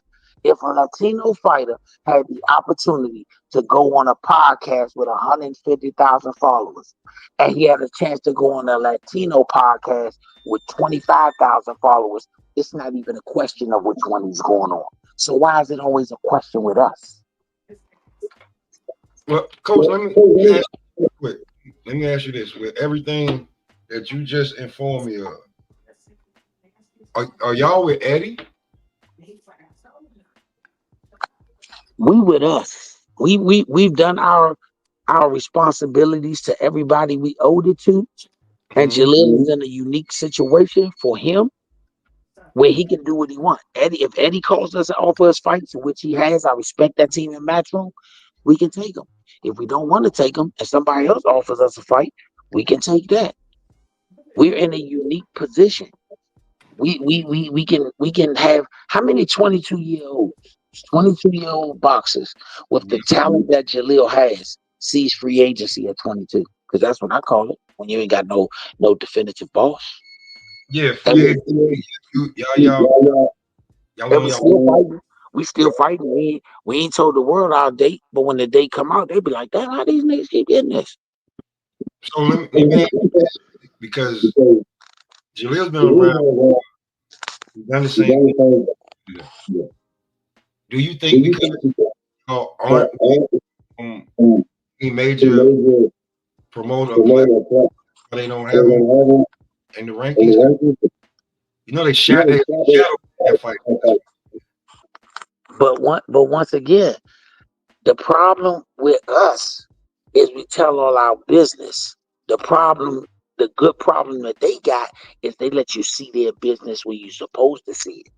Don't think if a person ain't telling you their business, they don't got no business.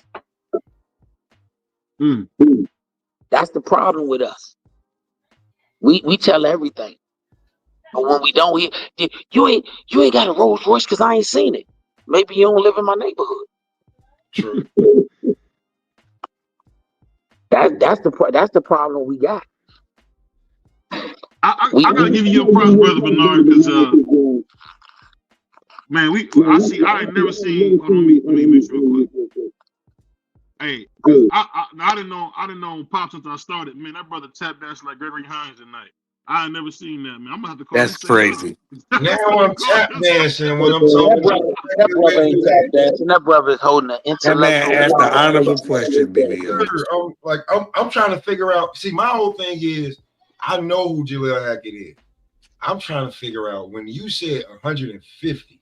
I'm like, why in the hell is he all the way down there when I know he's better than, the majority of the guys is in the They buy the rankings, Pop. You know that they buy the rankings. So I'm just trying to figure. So I'm still trying to figure out why he's still not like Jaleel's good enough to be in the rankings, but to be 150, bro, that's a lot, man.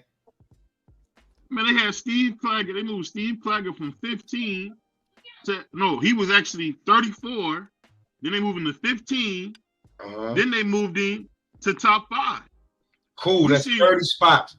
I'm trying to figure out how they got. I'm trying to figure out how they got Ryan Garcia had never fought in the WBC at 147. He was the number 1 contender for WBC belt. Pacquiao came out of retirement and got a title shot. And with that, I'm still trying to figure out why the young guy who's active and whooping ass is why they have him ranked so far back. So it looked like I'll tell you why. Because number one, Manny Pacquiao deserved what they did, and I'm gonna tell you why he deserved it. Because Manny Pacquiao can still fill up arenas. Man, he showed you that Barrios ain't never sold that many tickets. The biggest cards Barrios been on is when he was fighting Tank Davis and when he was fighting Manny Pacquiao. So I have no problem with them doing that for Manny Pacquiao. I will also say, when you have a young fighter that is as dangerous as Jaleel is, it's not that they have him low. They have to make it make sense. See, people forget the sense of the sport. Jaleel just went, that was his first fight at 154 pounds. That was his first fight. So if they rank him wherever they rank him at, that's fine.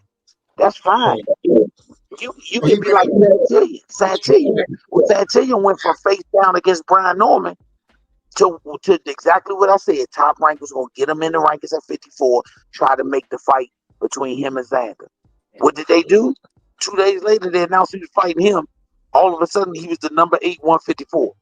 Once again, it shows to happen. No, Coach, to get at BVO because that was his first fight at 54. I'm thinking he had 2-3 fights. No, he fought 2 fights previously at 54, but he was still fully campaigning as a 147. Once he made his complete confession to be a 54, that's when they ranked him at 154. Now, if you want to go back to when he fought his first fight at 54, go back and check. Jaleel at one time was ranked at 54. I'm not sure what it was. I think it was like number 44 or something like that. But then we made sure, they told us if you take another fight at this weight class, they're going to keep moving you up at that. So we made sure we stayed at 47 to do what we had to do. You gotta look at the whole picture of something. Not just microcosm. Give me that. So I ain't supposed to give you nothing. Nah, I don't like you. You don't have any friends. Nobody likes you. You see this country nigga, man. See now, if I had some sauce meat and some crack and some Tall House crackers in my hand. We don't even use that. It's saltines. See, we don't even know you halfway there. I'm gonna tell you this. Go look at one of the fighters who I love his perseverance more than anybody else, and he was a world champion.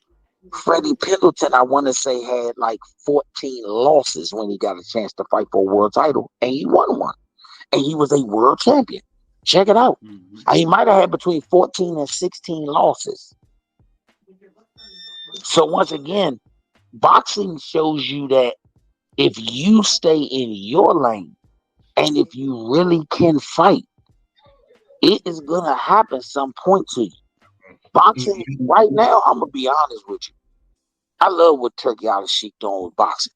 Because Turkey is telling these dudes, if you can fight, you can get an opportunity. Anybody.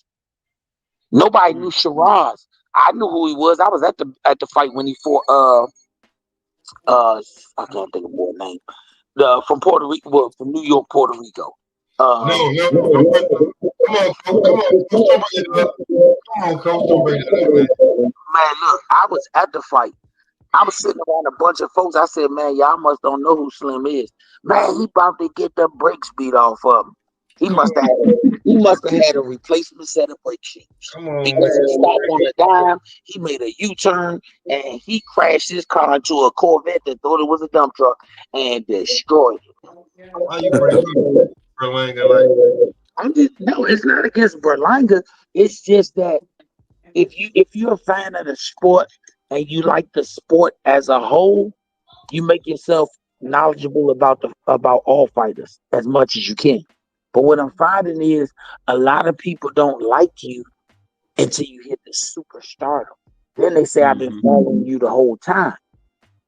I can go down a list of names of fighters who are not in this so-called gotta be ranked position. They got the opportunity to fight guys who had belts. And y'all call them cherry picks gone wrong, but when you look at their record, when you look at who they fought, who they beat, who they lost to, they was qualified fighters. That's why I said with the Turk doing what he doing, man, the Turk gonna shake up a lot of stuff. Just look at what he did in Jalil's case. They had the doghouse spawn with Box Raw. Shout out to Box Raw, the Box Raw Sparring Club, and Ring Magazine. Turkey was sitting right front row at Jalil and Rashidi's spot. Jalil went from that to fighting on the weekend for Canelo and Bud Crawford.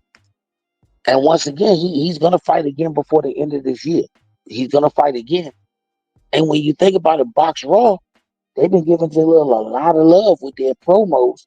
So when you think about it, if Turkey Al-Sheikh say, hey, this young man fought his way up here and he get him a title shot, do you think Turkey got to have Jalil be ranked to get him a title shot? I would say no. So once again, that means he had to fight his way there. People got to remember, some fighters came into this business willing to fight their way there. I tell people that all the time. My son was 7 fights for Pete Dobson. Pete Dobson had just came off a 12-round decision loss to Conor Benn. You tell me what other 7-0 prospects that their management team or their promoter will have the nuts to put him in a ring with Pete Dobson with 7 fights as his first 10-round fight. Right. I shout out Matchroom. Matchroom spent the money to get it as a WBA fight for a continental title. You know what I mean? You know how much nuts they gotta have to say I'm gonna put over $250,000 on the table to make sure this fight happen, because you gotta pay a lot of money to make sure these fights happen. So I buy the statement that one person might say, why did he get it? But if you look at the balance of it, you got more people saying why the fight should happen than why they saying why it shouldn't happen. Like I tell BVO, they not worried about, do you think Jake Paul and Tank worried about the 1,500 people that don't buy tickets as opposed to the couple of million who trying to fight to get a ticket? They're not worried about your 1,500 people ass. Tank ain't gonna lose $1. Motherfucking the pride of Cleveland ain't gonna lose $1, and they gonna keep it moving. Like LeBron James said, everybody who hated on me for losing the championship, you got to go to work tomorrow morning.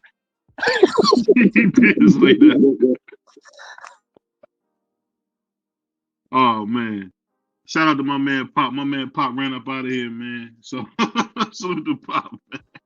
But that's the fun thing about it, man. I appreciate you coming on, Coach, and we get to rap, man, with the young guy, man, because like I said, that brother got Gary Russell talent, man. I think he's gonna be really special, man. I really do. Only thing I will say is, man, stay away from Emiliano Vargas. But you got anything for him, Price? Nah, shout out, Coach, man. Appreciate the wisdom. It's always a real treat when you come up here, man. I appreciate you when you come up here. Shout out to the other young brother. I think he's gonna be good. I like his confidence. I like the way he talks. Very well spoken. Him and his pop. I can feel that same connection like with Jalil and his dad and brother B. So I just respect brother. That make me want to be better to my 22-year-old son. Hey, and shout out to my man Pop for putting the broom down and coming up and talking to my brother Bernard Hackett, man. That meant a lot, man, for you to put that broom down and actually show some love to some black people, man. But you got anything before we go, Coach? I just want to say, I think you all put together a very good show that gives some good boxing information, but also keeps it light and lively. I was actually listening to a podcast, and I commented on it, and they were like, "Hey, tap in, Coach. Here go the link." But they was cussing each other out and getting so vicious. I said, no, sir, Trent. Men don't talk like that to other Yeah, we men. don't do that here. Yeah, that's social media do that. They got to talking, so I don't get involved with that. But if somebody has a disagreement or thinks something different about us and they can articulate it in a way where we can have a conversation, I welcome the conversation. So I appreciate the brother for coming on. I appreciate BVO for ambushing the brother. I just think y'all got You wrong, I like the way Coach. he snuck that in there. I ambushed that brother. Hey, the brother was talking crazy. So you know what I do? Sometimes, and Papa's my man. Like I said, you know, sometimes you gotta say, hey man, pull out them tap shoes and let's see if That's you're gonna stand on what crazy. you said, man. So Man, see if shout I can out bring him Pop, up. man. You Yeah, wild. man. Like I said, man, Papa's a good brother, man. If you need to hear somebody tap dance, I put him up there with anybody. Say Vaughn, Gregory Hines. What's the dude? Russell, what's his name? Russell Simmons, whatever his son, you know, the son from Run's house. I put him up there to anybody. But we gotta have some fun, man. And I put it like this. One thing I gotta say is this, man. Only what you do for Christ shall last. And we out of here, y'all. Peace. Peace.